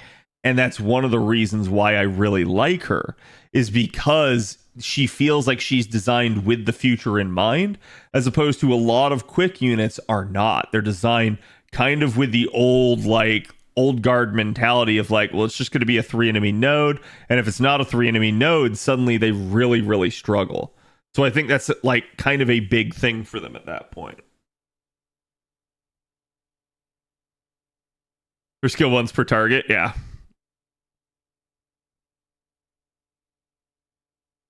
The possibility to get their card in your hands so you can card with them. See, and that's what people normally talk about. So like your standard card alignment is actually like, let's cancel this one out for a second, chat. Your standard card allotment for most quick units is like, here's another buster card right here. And so then you have double buster, double quick, single arts. Okay. It's yield lancer card type. So this is what a lot of them have nowadays, and it's done so that you have like two cards you can crit hard with Summer Scotty, 2 you can kind of just crit hard with because it's quick up, and then an arts card. And a lot of people say like, oh, well, this is what they clearly want. They want you now to crit down a wave with quick. And I'm like, okay, that's a fair point. There's a problem with this though. What if you don't get the cards? What if like you're relying on this unit and it's like, well, maybe I can crit down wave 1 or wave 2. So I just need their cards on wave 1 or wave 2. And then you don't get any of her cards until wave 3. Or like the only card you get before wave 3 is her arts card. Like that's where this stuff just like has problems. And it's why I've said before, like any sort of solution that relies on the individual units to fix the system, any solution that relies on carding RNG is not a solution. It's not even a system. It's RNG. It's a problem. So it's like if you can't repeat the process consistently, then I don't really think it's a system at that point. Or the stars don't line up. Usually the stars will line up in these scenarios. Like now that Quick has Summer Scotty, that's usually not an issue. It used to be with OG Scotty because OG Scotty doesn't have a star bomb. So turn 1, for instance, you could have problems with that. But now with Summer Scotty, it's less of a problem.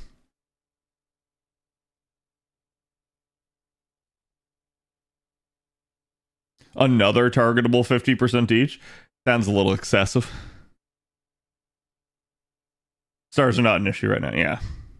So it's like, I don't really think that's the problem, but I think like it is, a lot of it comes down to that efficiency argument, and can quick units handle odd structured nodes? Because odd nodes are like the bane of Quick's existence currently.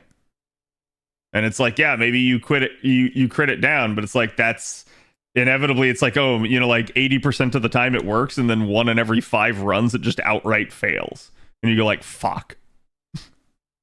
So this is also where I think like having a node kind of like how NA has right now for the 90++, that's like a 2 out of 2 node, like it's just there's 2 waves. I think that's actually really nice for Quick. I think doing stuff like this alleviates the burden and gets you out of the conventional norm.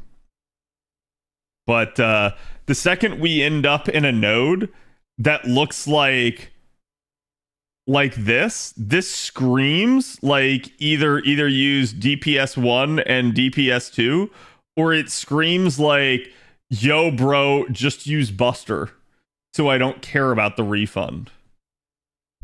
And so it's like, I guess it gives like some value to Buster, but this is always kind of the strength of Buster right now, that it's like Buster doesn't care about the refund as long as it knows it has enough charge. Refund is a non-factor, so it doesn't matter how many enemies you're facing, and this becomes a little bit of an issue. This is also why some people thought that for a while with 6 enemy waves, like as they started to do this, that this was their solution to fixing Quick. And I told people, it's like, there's no way, because you're not going to do it in every node. Like yes, this does potentially fix it, but ironically enough, because Quick only gets 100% NP generation, Arts gets 300% chat. So imagine Arts against 6 enemy waves.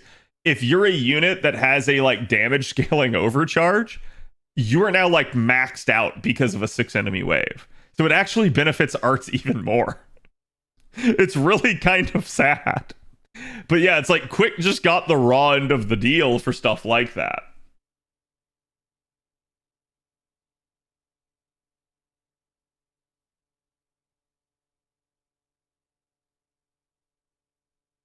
They've been underusing it, if anything. The 6 enemy wave thing, yeah.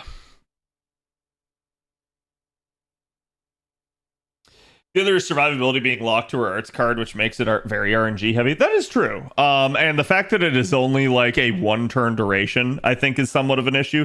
So you're only going to have this on the turn that you actually like get the arts card. If you're soloing with her, though, that's every turn potentially, because like a solo with her, you get to just sit there and you just get to like mighty chain. So she'd always have sure hit, she'd always have evasion, and she'd always charge herself 10%. That could be like some really, really nice stuff for that.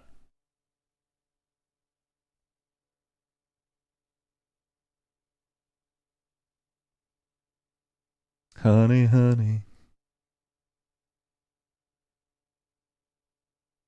But yeah, so it's like, I don't know. I think it's just across the board, like units that are not designed like Komachi have issues. And this is why I said, like, again, the solution cannot be a unit-based solution, like a damage dealer-based solution for Quick.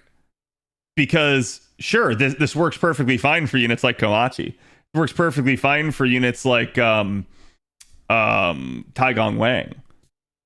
It works perfectly fine for units like Daiko Kuten. This doesn't work at all for units like Atalanta. like the older designed Quick units don't, they're not designed with that sort of philosophy in mind. So while yes, it's better for them, it sucks for the older units. And I've seen people say like, okay, well this sort of draws comparisons to like Buster, where like certain Buster units definitely are a little bit left out to dry, whereas other Buster units are like, oh bro, I have like 100% charge in my kit and I can start from 0. So it's like, it's definitely a thing. But I think most of Buster is designed with 50% charge in mind, at least like being able to start from 50%. And that's a pretty like standard and good sort of like way to handle it. And this is also why I say like a lot of like Buster's actually kind of worse than people think it is. But it's masked by the fact that like almost every event has a 50% charge C. So like you don't even realize it's a problem. And then when an event doesn't have a 50% charge C, that's when people go like, okay, I'm just going to use my Mel. Okay, I'm just going to use my Arc. Like people just start rolling out the actual Buster units that do have enough charge to handle it.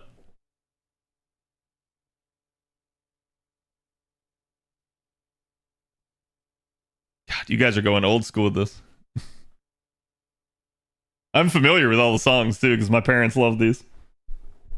Ride, hitching a ride. I'm old, I know. I know. It doesn't bother me though to hear some oldies.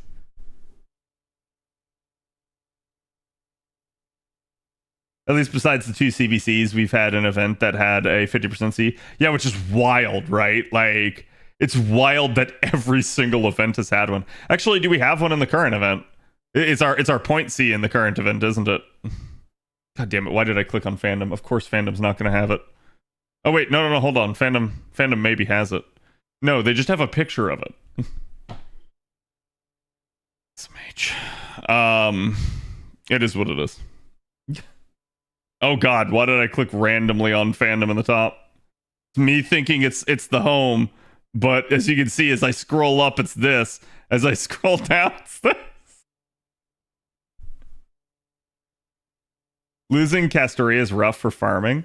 Like, what do you mean? Like, because you've bombed her out? Because like Castoria is one of the easiest units to replace for farming.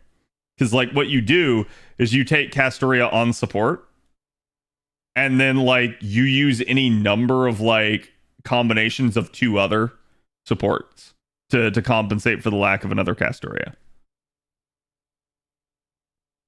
She's dead for me. No. I mean, again, my argument would be like just use her if you need to use her. But yeah, like there are multiple other options. Like got Paracelsus, 3-star Ultra Ego Girl, Brain, not good. Asclepius, yeah, Shufu, thank you. Nero Bride, Ruler Da Vinci. Ironically enough, Ruler Girl here, Johanna. Johanna's also another one. Yeah, Castergill can be used. Tamamo, Proto Merlin, Landling, BB Dubai. And you guys can see, like, there's so many freaking options for arts. It's just like, it's not even funny at this point. And meanwhile, like, people are like, no, Quick is fine. Quick isn't in a bad state. Quick literally only has like 2 options. And it's like, yeah, oh, it doesn't need more. So it's like, bro, I don't know about that. Buster's at least better off than Quick.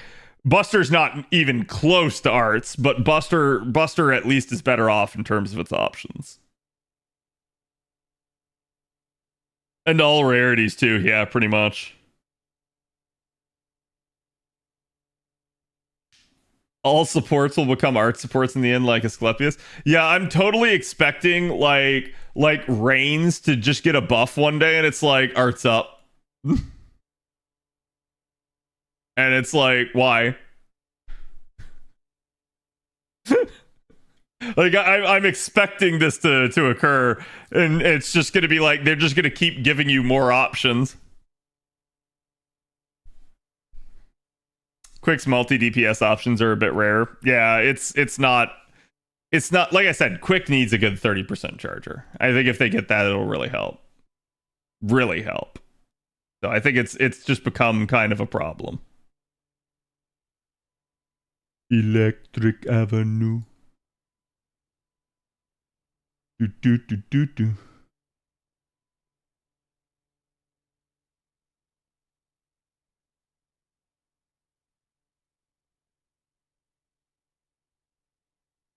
Oh no. But yeah, chat. Let me do a daily list single. Let us see if Komachi will luck sack us. And she did not. I just wanted to like throw it in there because like I am definitely curious to like get her. I think I threw a daily single at Tiamat earlier too. Throw another one.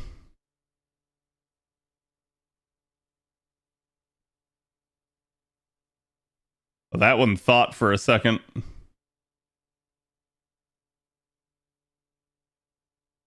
Bait. It had to think about his wide proportions. Daily disappointment, yes. The daily la single.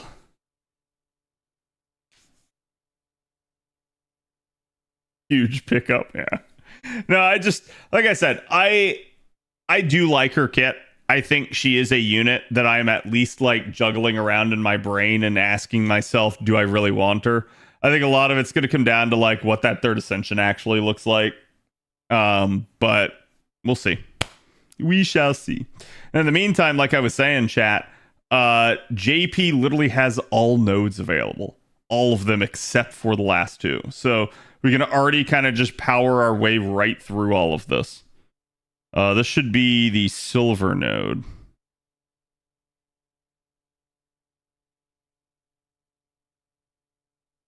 Let's do the burrito of the marts. Chat, have you guys been using your burrito mart lately?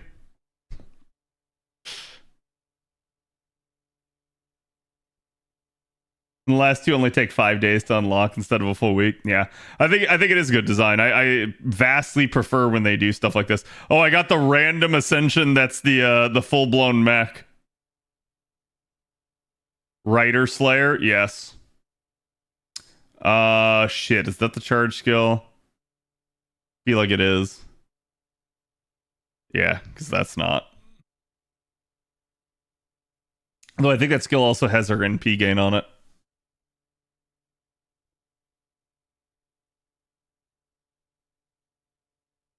Oh, I've been using the caster. I don't blame you. Yeah, I mean, if it's a new unit, it's got a huge power mod for the event. I would definitely do it. Oh no, that was just her NP gain. Wait, is the charge on her third skill? Oh shit. Oh shit.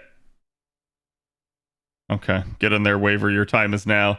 Chat, Waver in current year. You've seen it. You've seen it, chat. It does exist. Like I said, I actually try to get away with units like Waver whenever I can. Whenever, like, oh, I just need a little bit more, and I know, like, I don't want to take one of the, like, more meta supports, I throw, like, Waver or Reigns in the back end. Telling you Waver will get quick up eventually. I don't even think that, like, that's that crazy of an idea. I think you can give him 50% quick up and it just... I'm not even sure it rocks the boat, right? Like, because, yeah, it makes him a little bit more useful, but, like... I mean, he's still only got, like, 20% party charge. So he's not even, like, that crazy of a unit. At least he is split, though. So, like, you can break up his charge as needed. Yeah, the split is really what's nice compared to everything else. Like, again, block 50 charge is such a weird issue to have. Because it's like, you're sitting there and you're like, oh my god, I have 50% charge. Surely this is amazing. And then it's like, it's not. Been playing for almost 5 years. All the Bond 15 waivers out there. Yeah. Yeah, I mean, mine on JP isn't. Actually, what is mine on JP? I know he's Bond 10 at least, but...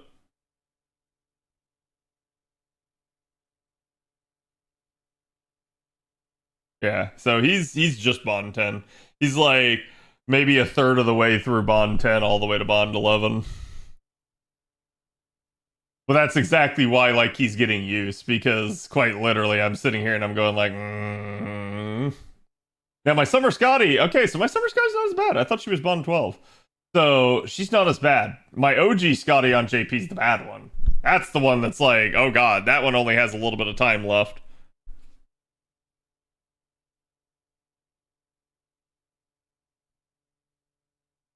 Is that they don't have a split charger? Yeah, I mean, like, they kind of do. Like the split charger for Quick can be argued to be what's his face? Taigong.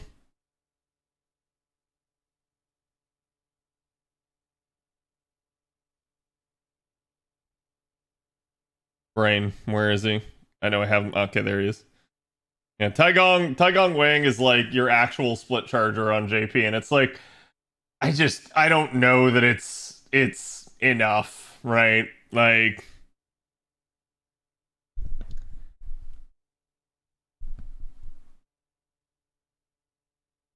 didn't see another one until 2023, bro. Yeah, I mean, crap, my JP account just finally got Nightingale for the first time. I don't know why. I don't know how, but it happened. Hello, Czar. All right, chat. That's it for V-Day for right now. Why don't we relax the rest of the night?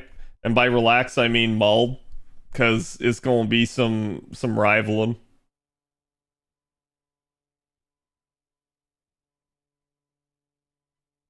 Rivals did get a new patch today. They also did announce new Valentines, sorry, I almost said craft. That's new Valentine skins.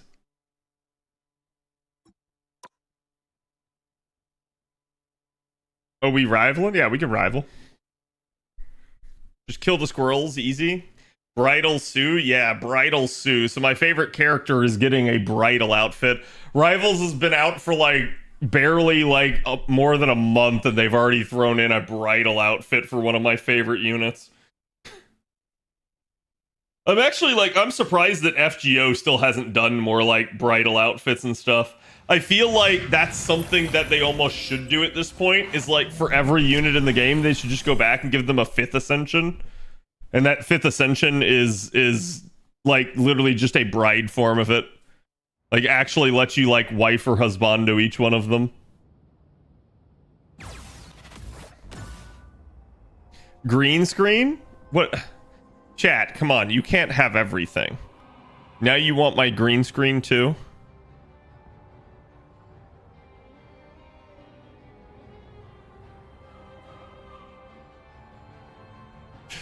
There you go.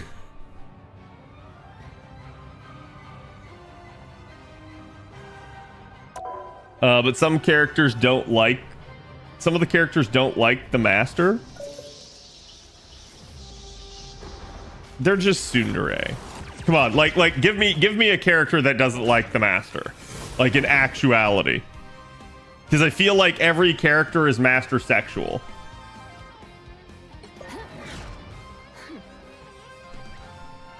We're going to VIP too? Yeah, I mean, I can drop down.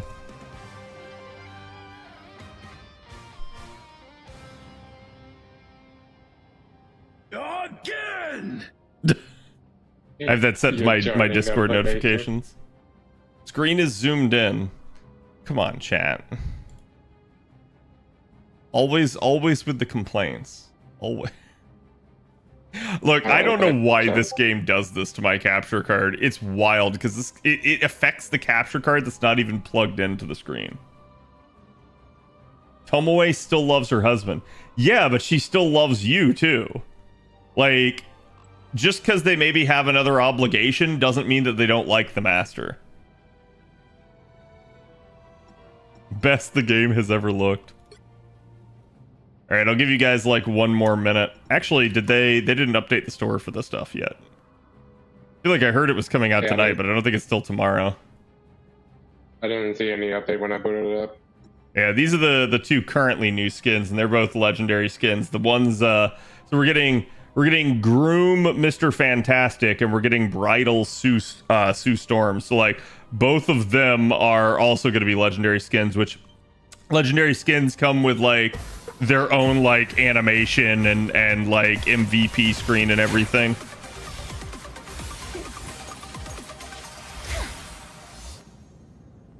So they're definitely nice. I can hop on in a little bit. Okay. Well, yeah, we can just go then. It can just be me and Bernie. I can queue us up for competitive. I'm down. I'm joking. I'm not going to queue us up for competitive. But yeah, if anyone wants to join, feel free to join in.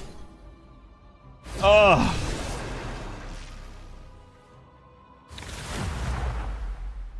Prior obligation at the moment? Tell that prior obligation to fuck off. I'm just kidding. The right heroes could make all the difference. Brain broke from working late, so I passed. I see. We are not the. We are life energy. I will bring peace. Life energy. We are. I'm not the type. I will bring peace. Life energy. We are. I'm not the type who fades quietly. Wait, is this defense or? And dagger. I have no idea. We are hope and fear. Yeah, I think so. I'm just gonna pick one. Czar needs to send me more comfy art. Czar always does. Light can heal. Yeah, we're and defense. light can harm. Same with me. I'm actually really close. I need to like, I need to get an achievement on like one or two more characters, and then I'll have enough blue currency to buy a new outfit for Cloak and Dagger. It's always an honor to meet a fan. Cooking at the moment. Chat, let him cook. Wow. Let him cook. Girl with ice powers, I suddenly feel pretty uncool. The battle starts in 5, 4, 3, 2, 1. You saw they're not doing the rank reset anymore? Yeah, which I think is like great. Like, I get why they wanted to do it, but I don't think it's very fair to, like, the working class people. Oh, that group blocked me. Yeah, that happens all the time.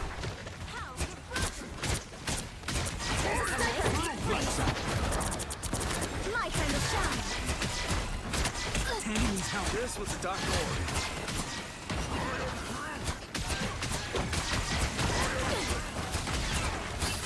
Oh, there's some kind of sniper. Yeah.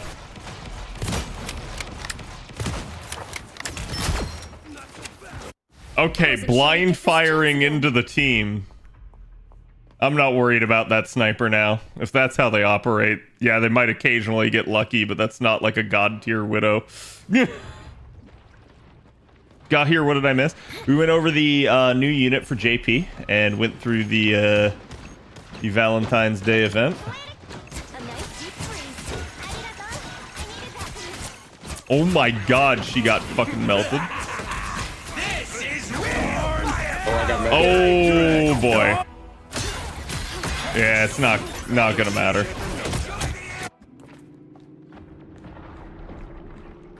Requiring 10 gateway games is enough gateway. Yeah, and I'm actually fine with that. If they want to require 10 games like of competitive to maintain your rank or get the new rewards, I think that's fine.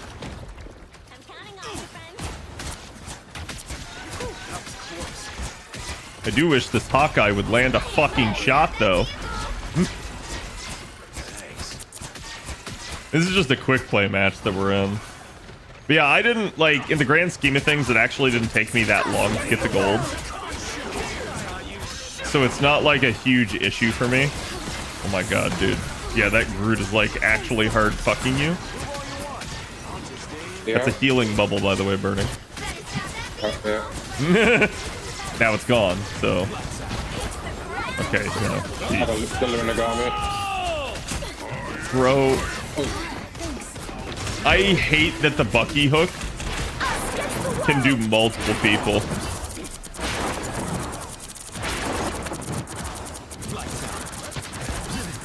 How's it going, Widow? Dumb bitch. Flank Widow is not a thing that will work, really. Because what Widow, like Widow can kind of hold her own one-on-one against a lot of people, but... Oh, bull fucking shit! I knew he was gunning for me, too. He couldn't even see! Oh my god! Dude, my 2 deaths... Oh, sorry, I have 3. But 2 of my 3 deaths are to pure fucking luck. Again! Again! And now you know why I have that set as my Discord entry sound. During my ult, I got stuck on one of the stairs. Well, everyone say goodbye to Groot. Dude, bro, this is a GG go next. Our team is so fucking bad. Like...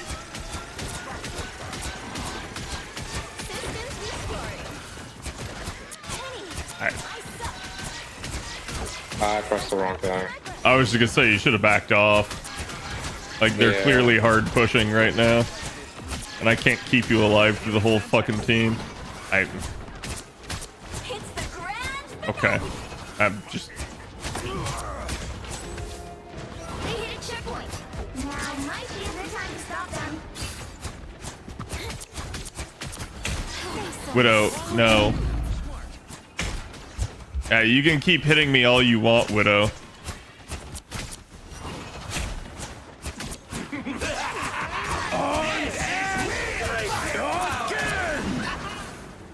Oh, great. Lights out. Welcome to the Dark Force dimension.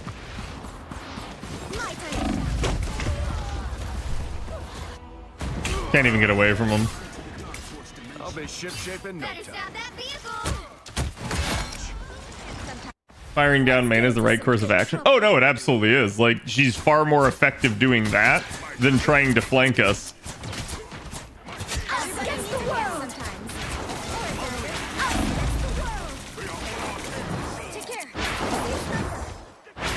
Also, at this point, given the fact that they hit me in that, I'm not convinced that they're not aimbotting. Because I didn't take, like, a perfectly obvious path. Plasma burst! Sniper, look out! See, like, none of our DPS are actually killing anyone. I just watched Cloak stand right in front of the Mr. Fantastic and just watched the Mr. Fantastic do nothing. It's like, when an enemy healer walks in your face, you gotta, like, try to clap them. Which just tells me that, like, our DPS have no, like, actual bloodlust. They don't have any drive to kill. They're playing scared. No, bro, you're not gonna kill me. My time to shine. I see the fucking hook. This is real firepower. Like, it's funny because I can see everything that the enemy players are doing. Like that. I knew that was coming, but Armed and dangerous. A nice deep freeze. Just keep going. but there's just nothing I can do about it because our team is just literally not killing anyone. I did kill the Venom. I was on the brink. But it. Cloak and dagger. Everybody needs a hand sometimes. Or a dagger.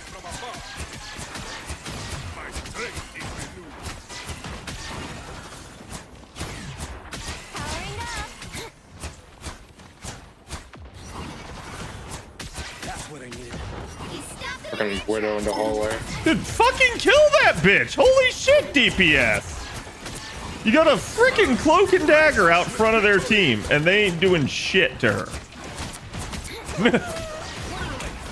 Again, a Widow is just shooting down mid from the front of their team. Thanks so much. So fire mode. I like the cold. I'll get you next time. Bro.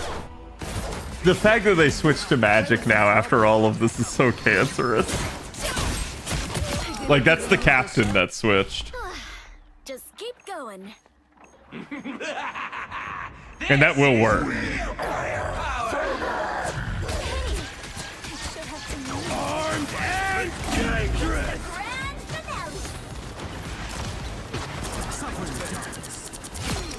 My time to shine. He's easy to kill. The DPS just need to grow a pair of fucking balls. Us against the world.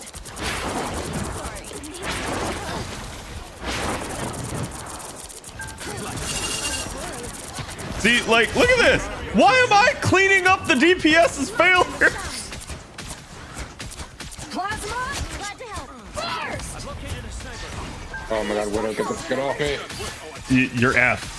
Release your F, Burning. Yeah. Yep. You're literally rooted in the root. I like the cold.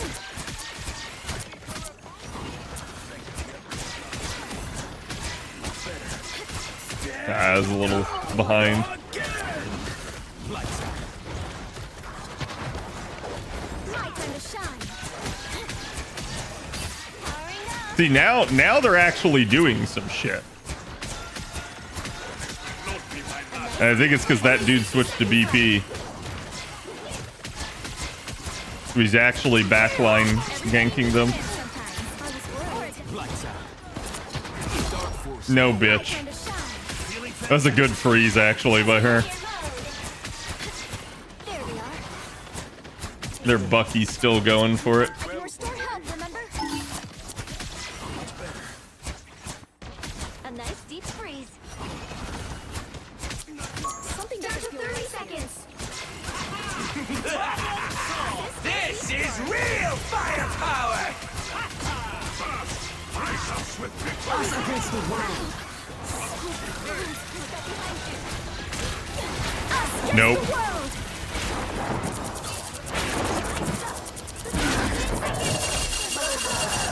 Thank you.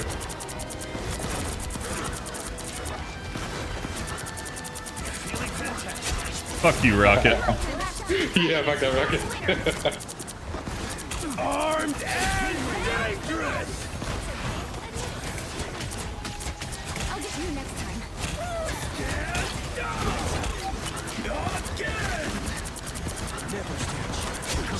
Got him. GG. Yeah, it's like literally the team just finally turned around in that last point. I'm actually surprised the dude got off Magic, because Magic would have just hard fucked us had he kept that up. You chose healer candy, responsible for everything good, bad, and neutral in the match. Listen, I'm not responsible for a fucking Hawkeye that can't hit a goddamn broadside of a barn, right? Like, it is what it is. Like, yeah, our Bucky was decent. Jesus, what is that? The dude played 6 heroes. Pick one. Make up your mind. And like, yeah, he actually got way better when he got off Hawkeye and got on Black Panther. So it's like, I don't know if it was like he just finally just started to like start playing his main, but it is what it is. Yeah, when I see someone switch like 6 times in a match, the thing that I think about is like, okay, I get that they're trying to adjust, but they're now adjusting so much that they're not getting to their ult. Because every time you switch characters, it'll reset you to a minimum or to a maximum of 50% ult charge. DJ Poopa Scoopa? Is it just me or does Mr. Fantastic look like Ben 10K? Kind of. I could see it. Wait, what did I lose burning? Oh, did burning DC? Wait, maybe burning couldn't hear me?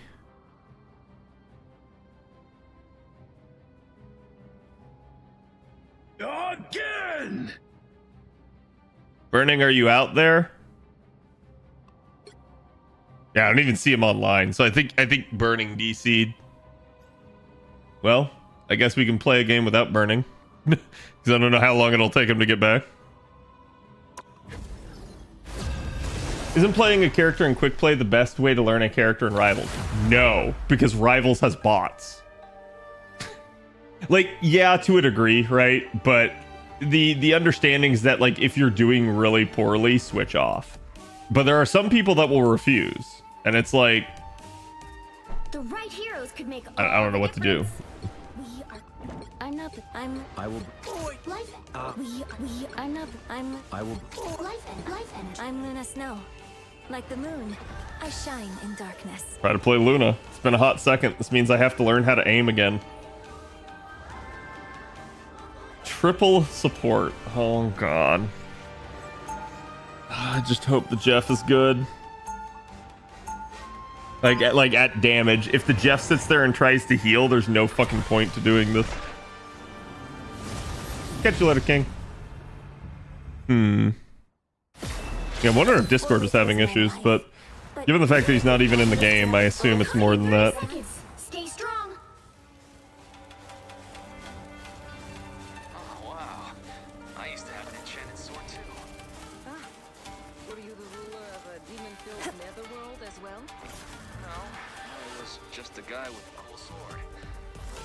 I'm kind of glad. Luna is one of the only characters that does not go as fast forward as she does backwards. The battle starts in 5, 4, 3, 2. Mystery Heroes is a good way. Yeah, I have seen people saying like they need a Mystery Heroes mode.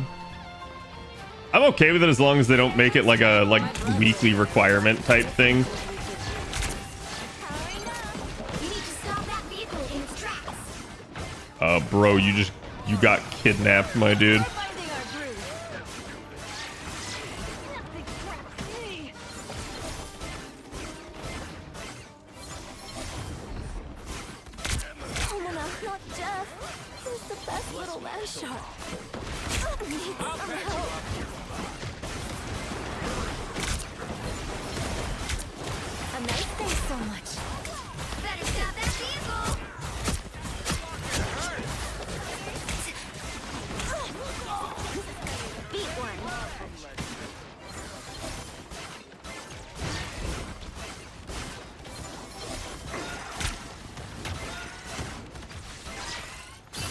Bro is jumping higher. I had to time my heels there.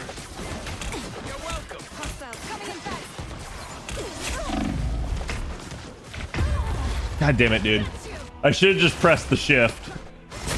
But I was hoping that the rocket would heal me. And I think, like, somehow I just didn't get, like, a heal from his orbs. See, this is what I mean. Like, to me, Luna's actually harder to play. Because you have to, like, really, like your shift and your snowball are, like, the only things. I guess I have the team up right now, so I should be trying to use that.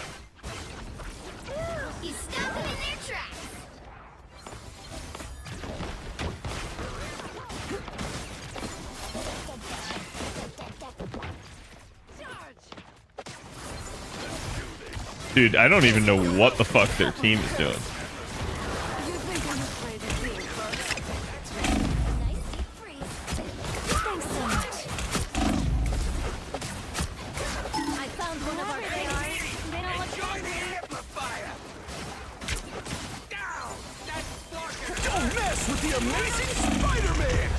I even used my C there, and it did not shove him at all. That's kind of bullshit, because if I boop him as Invisible Woman, he gets, like, hard shoved. You were going with her? Wait, what?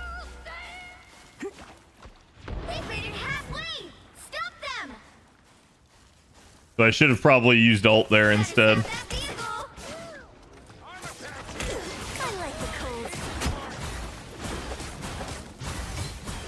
Go ahead, Spidey. I'll learn. I have to learn this the hard way.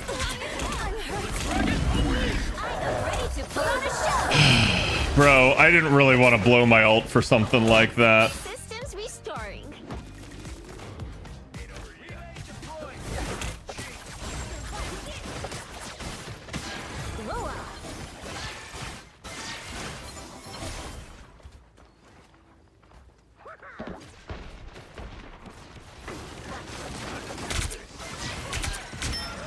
Oh my god, dude.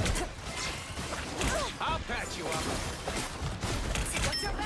Us against the world.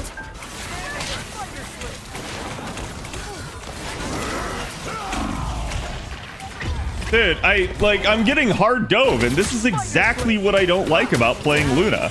If I play Invisible Woman, Rocket Raccoon, or Cloak and Dagger, I can get away from all of this. Luna, I cannot get away from it. So I don't think she's actually good at dealing with dive if there's any sort of concerted effort. If it's just one character, maybe?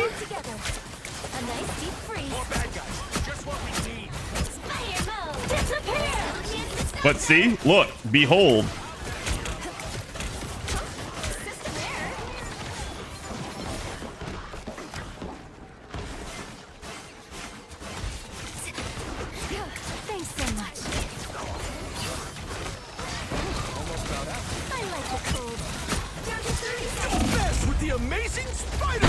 Nothing I can do!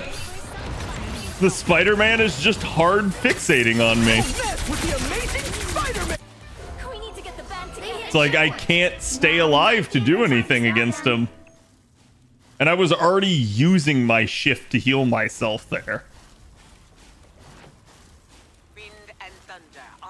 It's like when the dude's just prepared to solo ult you. Did I just see two Venoms? No, it's a Venom and a Wolverine.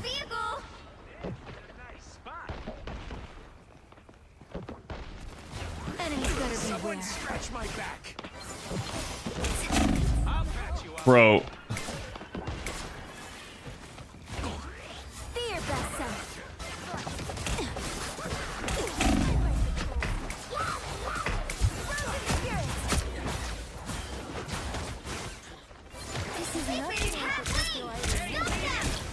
See, look, it's just constant Venom and...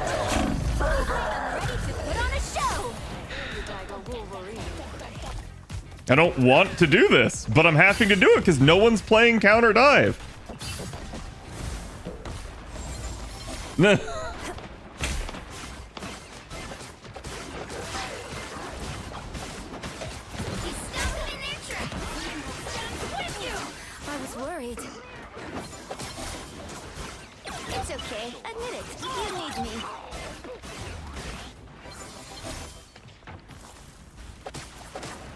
are about to shoot at us. Glow up.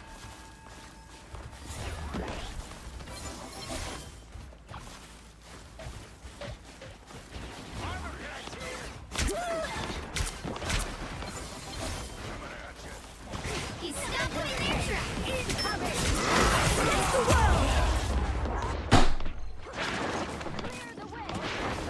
I just wanted to play. Nothing works on my PC. Yeah, I noticed you GC'd. Is everything okay?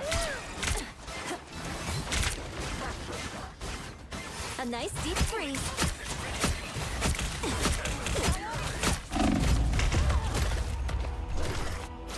And then I get rezzed behind the team by the rocket. Like, bro, this is so bad. Only 60 seconds left. Like, I can switch. I think that's what I have to do. Because, like, this is just not working. Help anyone? They spotted us. The dragon unleashed.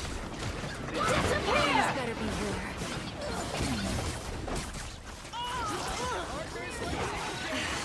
Don't mess with the amazing Spider-Man! Down to 30 seconds. Partners like the old days. Like, it's a good Spidey, but yeah, I'm tired of this. There's still a chance to stop them. No, not that.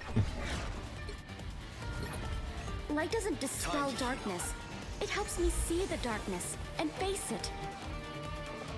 Like, sorry, 10 seconds. you're not getting your team up anymore because this is just fucking ridiculous. You'll have to keep fighting until we have a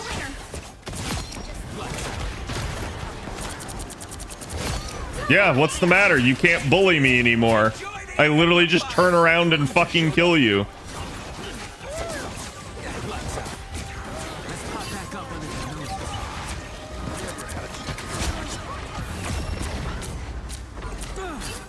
Another epic victory. Like, they didn't win, they just made that game fucking miserable for me. The healing will drop to the ground, but you're nigh impossible to hit with Magneto ult in the sky. I don't think it's you're impossible to hit, but it definitely makes it harder. And yeah, I did know about it.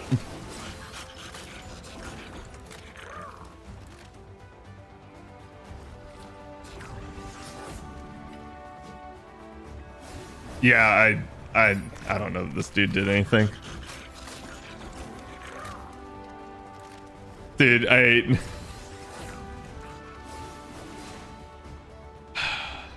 like, literally, it's just them getting fucking triggered the whole way because they lost a game that they played, like, hyper dive.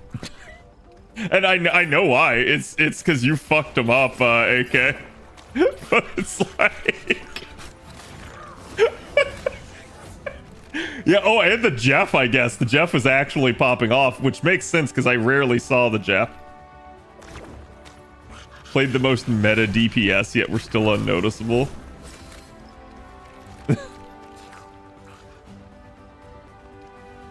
I don't want to hear from the Spider-Man fucking solo ulting me. But yeah, just let me know when you want back in, Burning.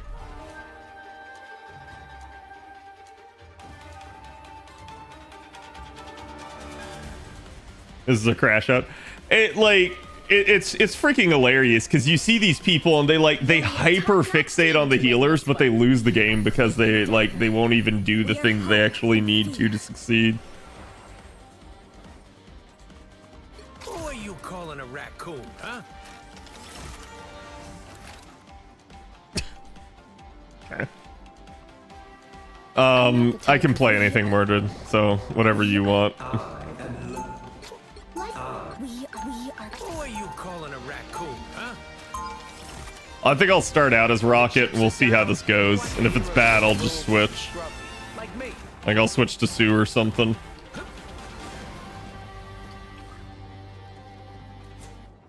By the way, chat, have you seen the Hulk 30 plushie? seconds before you attack.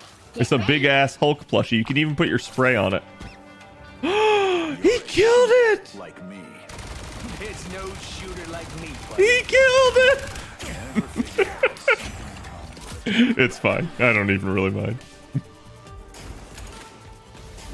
That thing could be your mount, pretty much. The battle starts in 5, 4, 3, 2. Guess Black Panther doesn't want free armor. All you need to do is capture the mission area. Got it? When I find whoever did this to the world, that will be a bad day for them. I see them. This is a nice spot. Wild creatures have risen from the realm below. You're ready for action.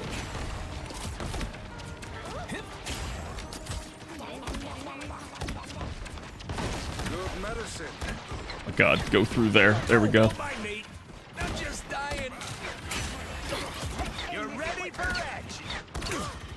Such strange creatures lurk below. Oh my God, I didn't even see the Jeff. I thought the Jeff was on our team. What the fuck?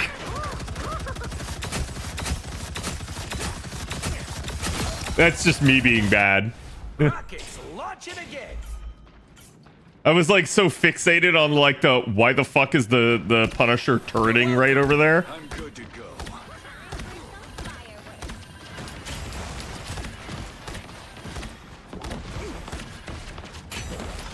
I like how they're all afraid of the Jeff and no one will go get them.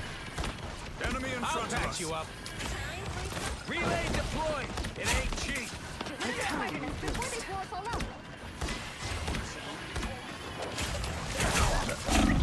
Bro. Where? God, yeah, I never even saw her. Holy shit. Am I just like playing fucking Oblivious right now? You're welcome. I'm good to go.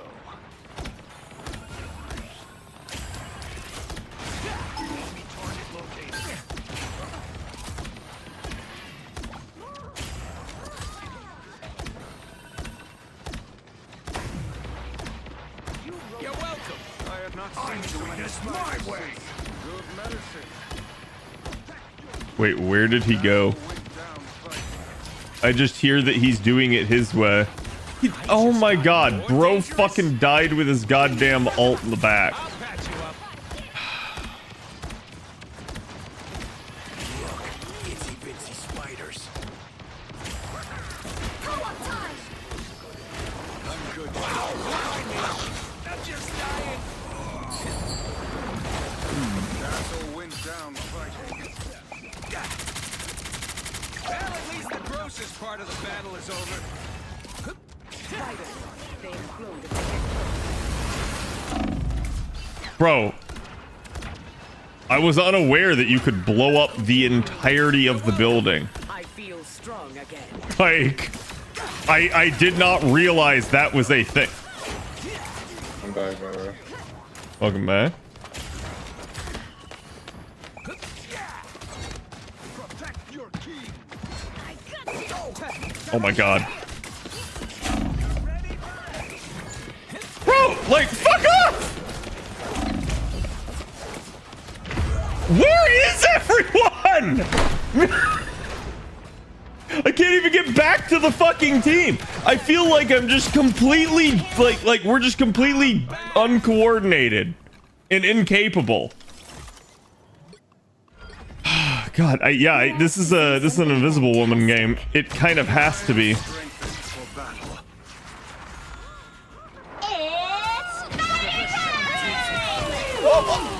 Bro, what was that? I have made the nest.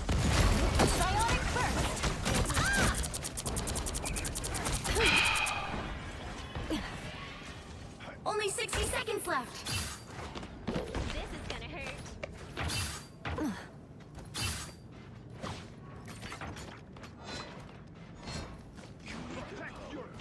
counting on you, friend. There, ahead. I found them. Another soul to join my adventure. Feel the pull. Mine's in place. These recruits are No worries. I've got your back. Down to 30 seconds.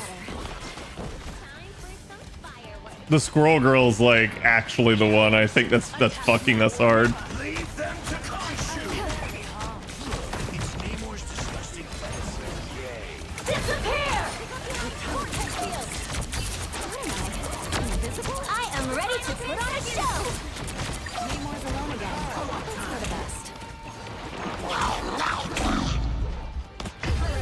Yeah, their Squirrel Girl should actually be their ace. I'm not really sure why she's not. I guess it's like she's died once more than the Jeff. But the Squirrel Girl's the one that's like actually just like amp damage and like cut off every single one of our pushes. Can you teabag people in this game? Not really. Like, because most of the time the second someone dies, they go into like a kill cam. Yeah, that was awful. Like that's one of the worst games I've played. Not in the sense of like I was getting dove, but just in the sense of like we could never do anything.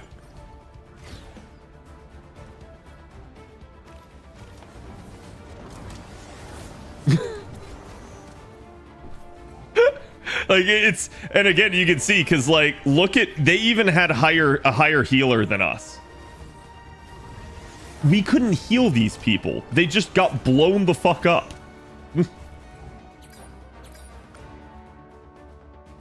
Our DPS were like lost puppies. Yeah, when I saw the Punisher ult in the back and never come out because he just died, I was like... I was like, bro, what the fuck happened? Because I heard him say it, and he even pinged his ult before that. So I was looking his way to throw heals his way, and I even started just chucking him over there. He still died. I have no idea what killed him. No idea. None whatsoever. Couldn't see it. Bro just showed up. He lost 1v1 to the Jeff. And that's probably why the Jeff had MVP. Because I think the Jeff also gobbled everybody the one time we actually got onto point.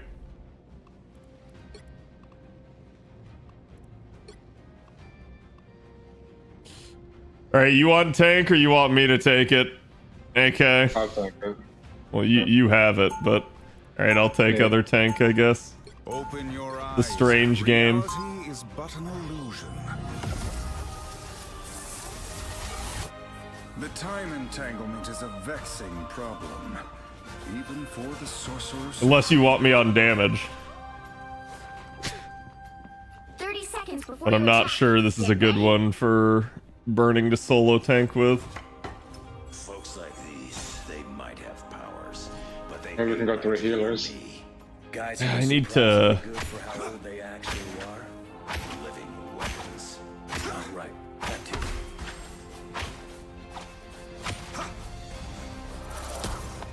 The battle starts in 5, 4, 3, 2, 1.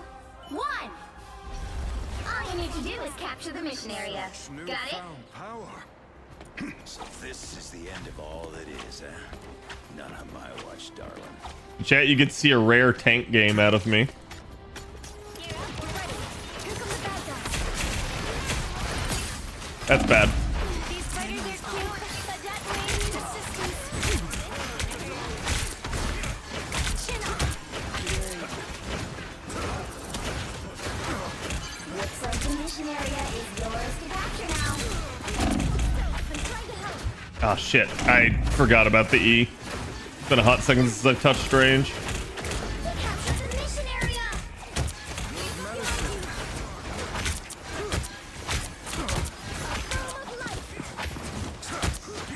Leave me, darkness. Bro, where? I guess we all got walked on. Yep. I guess that's my bad. I don't know. Like, this is the problem. The doctor is in. When I get forced onto a role I don't often do, I will have bad instincts for this role.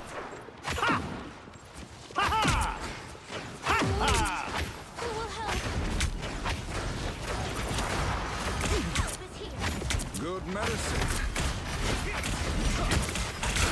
Another strange work. Feel the wrath of the goddess! Friends, gather around. Time. What was that? Against the world. Point.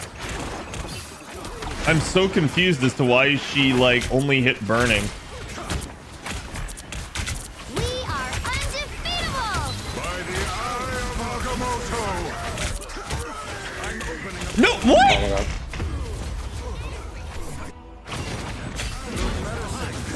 I I think I accidentally tapped F. Double kill. The Sorcerer Supreme lives once Wow, more. I'm having a great game. Coming up ahead. They've almost got it. I am strengthened for battle. Oh, I need to clear mode.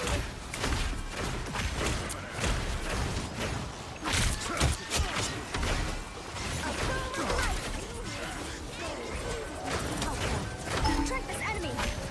Control seized. There's a lot chin up. By the eye of Agamotto. Damn it. I didn't fall.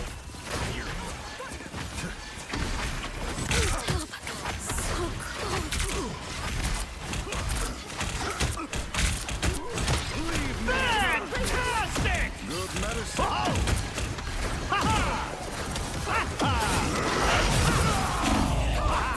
Oh,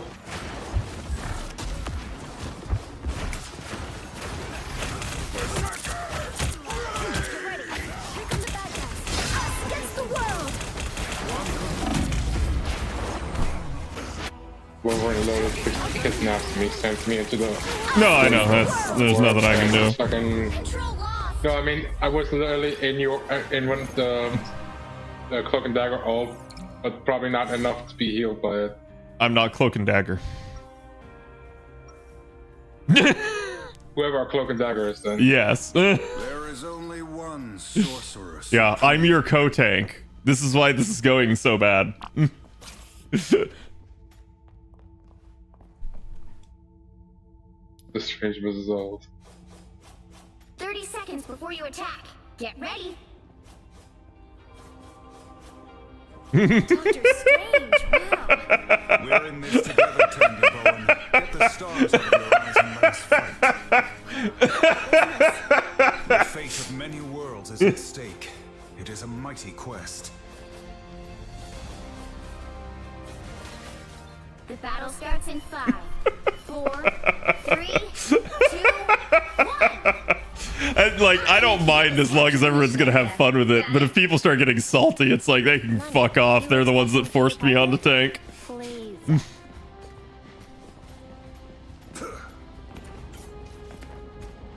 Okay. Whoever they are, Oh. they're all friendly. Feel the wrath of the goddess! Oh well, this is great. By the eye of Agamotto! Oh, this is fantastic. By the eye of Agamotto! But yeah, this is actually my third game. Do you want to know what my second game was? It was a competitive match. And I was like, bro, why are you guys making me do this? It was like, all right, your funeral. You know what to do, spiders?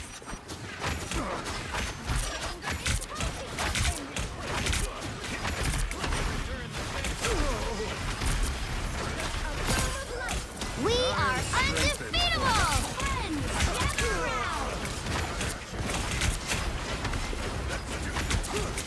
I purge the darkness! Here come our next. We're just gonna lose this battle, aren't we? Yep. And Oh that my God. Punisher is dead as dicks. Hands are shaking again. Focus. God, I just, like, I'd be better on DPS at this point. The halfway point.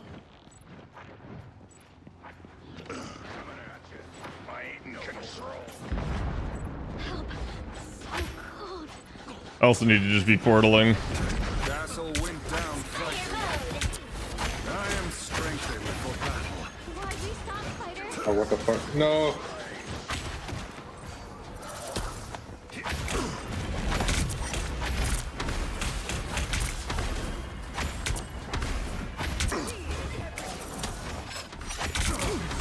They've almost got it! Yeah, these are definitely some try-hard Hostile spots. By the eye of Agamotto! God fucking damn it. How? How are you not caught in that, Wolverine? How? What? Was he out of sight? Like...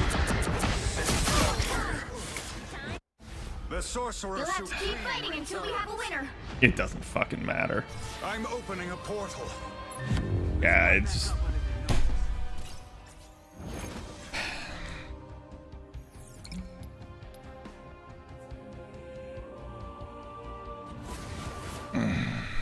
Well, you can't expect to win them all.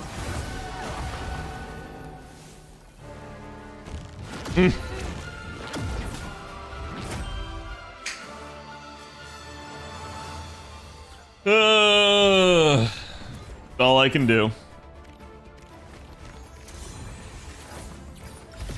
No, dude. I guess we can watch Mordred's highlight.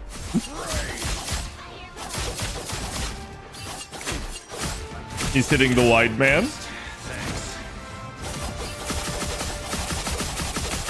Yeah, they're coming. Okay.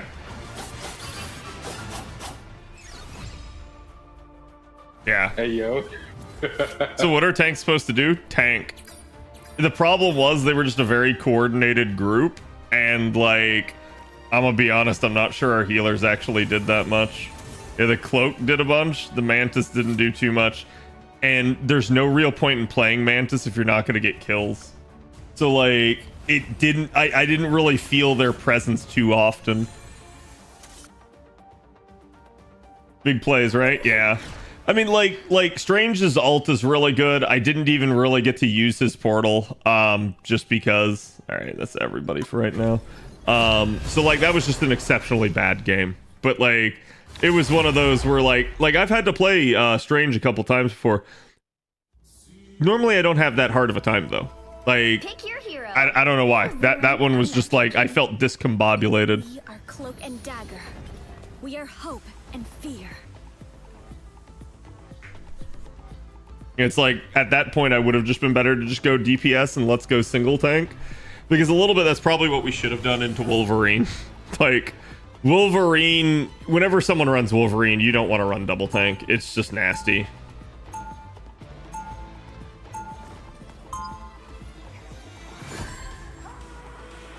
Because Wolverine is like this game's version of an anti-tank character. And it's actually like, I actually like that the game has that. Because it stops things like the GOATS meta in Overwatch and stuff, where it's like everybody's just constantly running around with tanks and shields and stuff. He shreds tanks. That's his intended thing. It's Richard's Namor. When does the season end for Rivals? I think it's still got like 2 months. We are at the like halfway point, coming up here on the 21st, I think. So it's like we have a like Valentines event this week apparently, and then they're going to be doing the mid-season stuff in like another week or so. I prefer teams of 4, but I can make this work. I'm not pleased with that last performance. That match is going to stick with me for a while.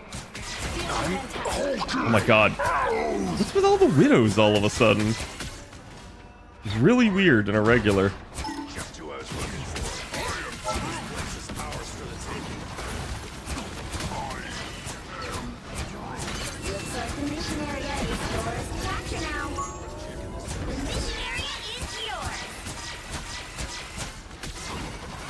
Rude, can you stay in the shield? God damn.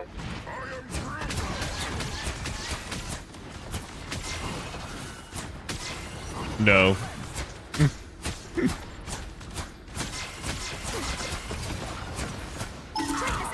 We got a Moon Knight behind.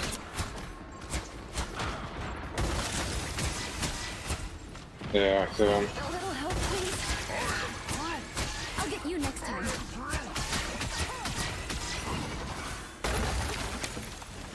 He's still back there? he's still in there. We got Namor top right.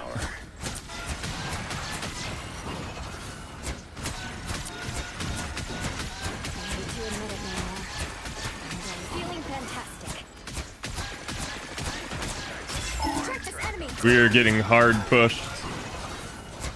How long to your ult burning? 82, 83.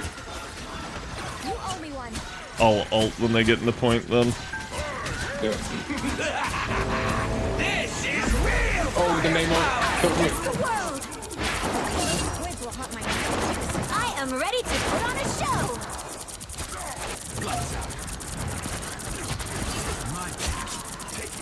My time to shine.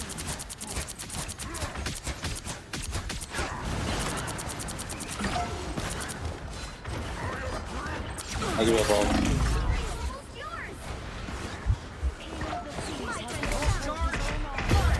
Damn it. Yeah, I don't know what the fuck, like, the rest of our team did. It felt like they all overextended and got picked. Like, for no fucking reason. Like, cause I know I saw, like, the Iron Man die deep in their territory. And it's like, bro, what are you doing? Like, why are you flanking as Iron Man that fucking hard?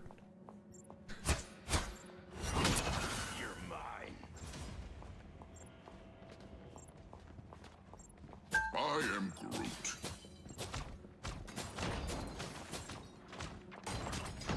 Vortex field. What am I? Invisible? Okay, Black Panther, you can go out there. Oh my god. There's squids up top there. The moon haunts you.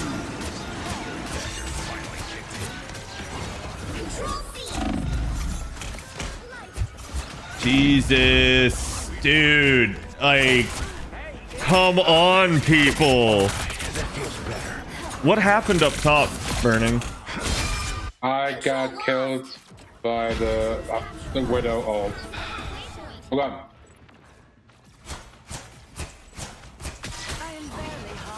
I still have Hey, the let's ult, just though. all go together. It's the only way. Yep.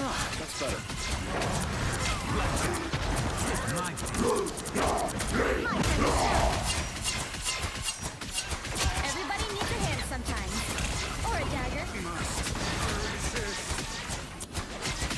Our mission has led us to this spot.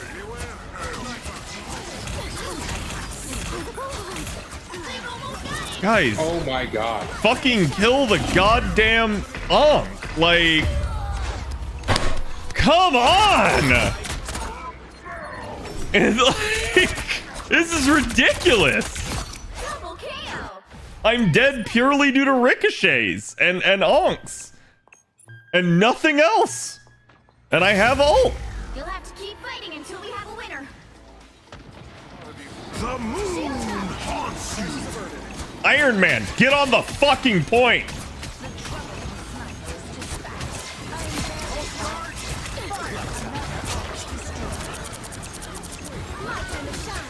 Dude, that Hella is also just hella bad.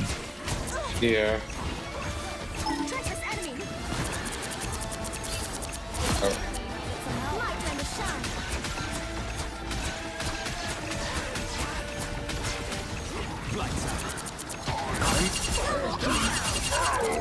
Ain't no fucking way. Fuck the fucking following folk. My time to against the world. I sat on that long enough. They're so sparkly.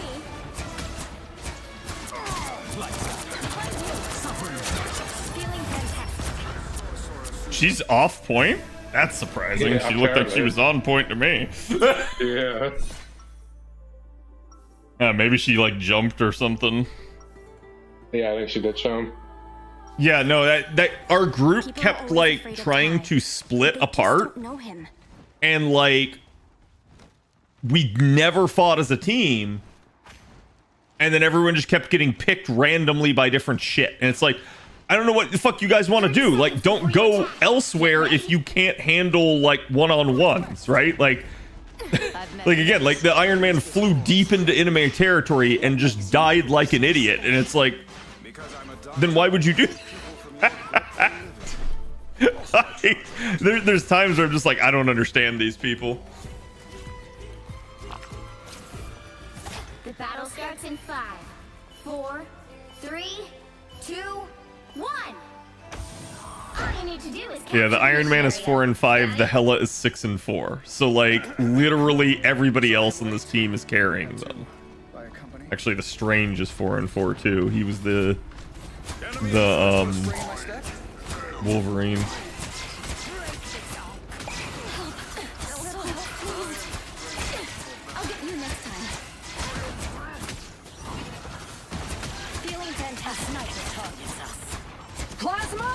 Looks like the mission area is yours to capture now. What? Plasma? She can hold it that long?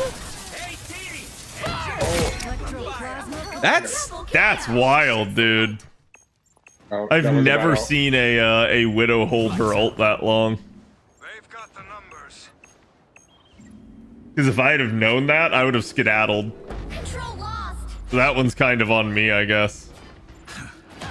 My time to shine. Dude, hella, please. I'm gonna get walked on and I fucking know it. I have to keep eyes in the backing of my head here. I am very hot. Anyone willing to help?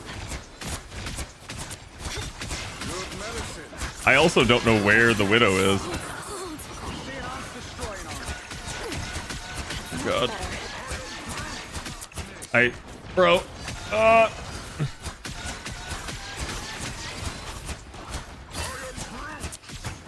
I am ready to put on a The show. Widow's going up top.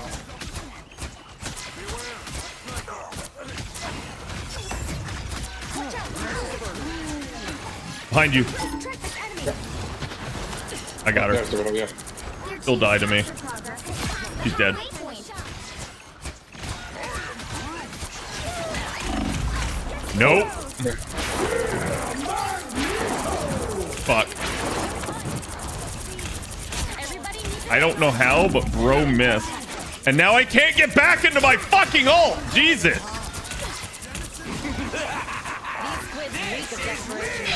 I'm dead. God almighty, I'm just having such a shit night. I cannot explain it. It's just like I'm always out of position. I'm always getting hit by everything.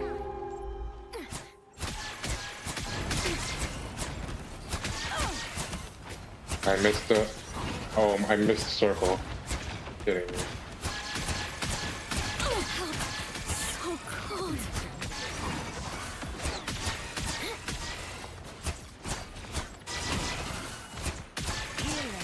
Why would I need healing? Where there's one onk, there are probably more. This whole area is completely destroyed. Behind you. More than half of the Yeah. mission area. Keep going. Dude, look at that. I'm not even in his ult and I nearly died to it.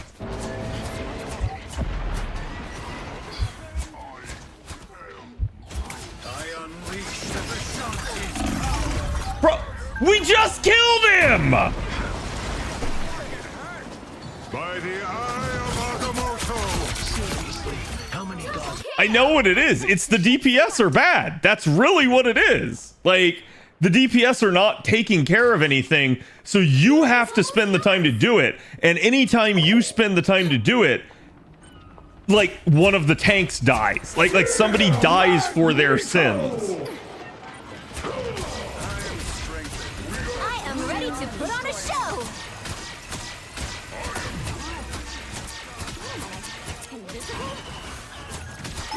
I'm not even healing the Hela at this point because there's no fucking point to it. God damn it. Against the world.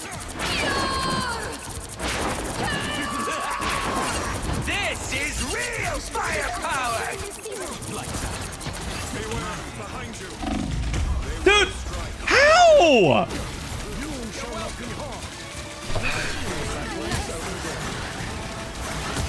Okay, at least it wasn't the Namor. I was gonna say, is like, this is just getting fucking ridiculous. Like, nobody's cleaning anything up. We're fighting an eternal fucking battle with them because they can't seem to get rid of us, but we can't seem to get rid of them Till we have a winner. because... Wait, did our Hela finally fucking ult? Finally? Yeah. She's not in her ult anymore! The moon haunts you. Everybody needs a hand sometimes. I unleash the Vishanti's power.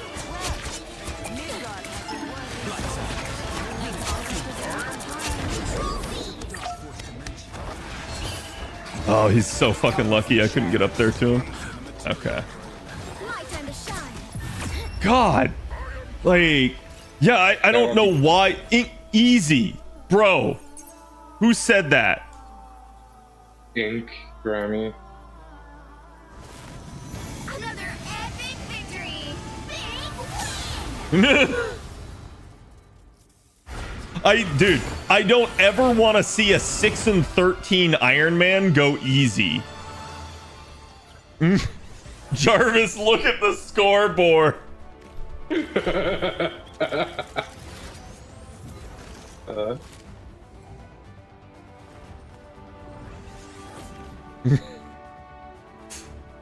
As a GM player, bro, hella, shut the fuck up. You were Terabad too. You didn't even ult until the final fucking like point. I just, ugh. God, I hate everyone on this team that's not part of my team. It's so wild that you can get people on your own team that make you mauled that hard.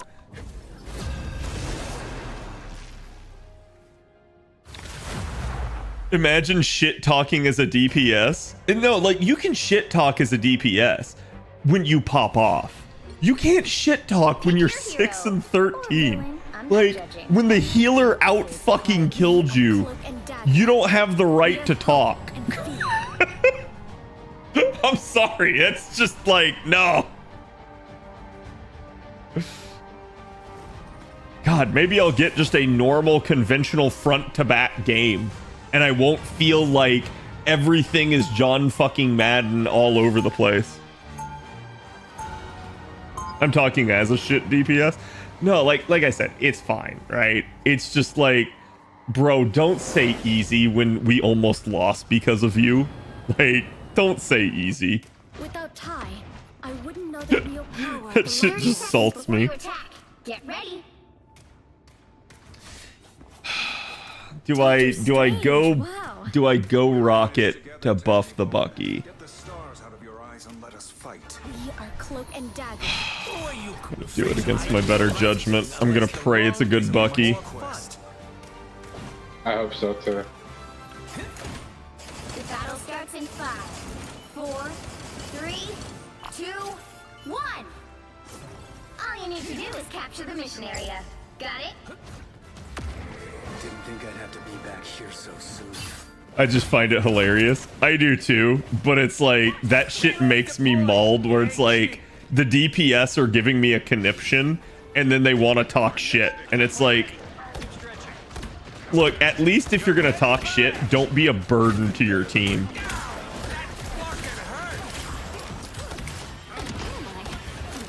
Damn, Star wishing box. It's yours to capture now.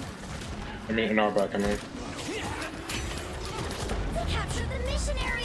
Yeah, they're just hard fixating on people. Our Bucky doesn't look like he's terrible, at least. He somehow survived. You're gonna die, though. Yes, I am. Yeah, this is the problem, is like...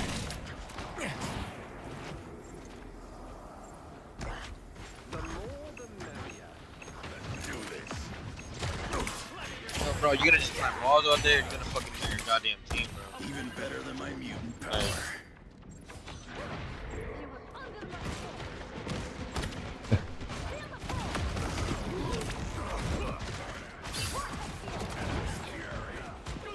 I'll patch you up. Good medicine. Bro's like, you gonna climb walls all day. Like, shut the fuck up. I climbed a wall to get away from the fucking venom. Scar, what's yourself next to us? Your team's capture progress has passed the halfway point. Control seized. That's right. Everything is mine.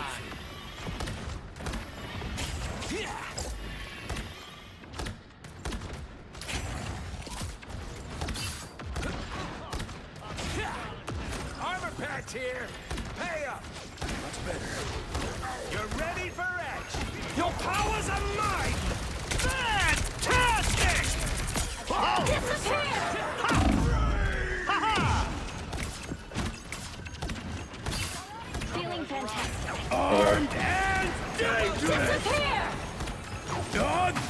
Wait, she ulted twice? Again! I'll deploy another beacon. Control lost.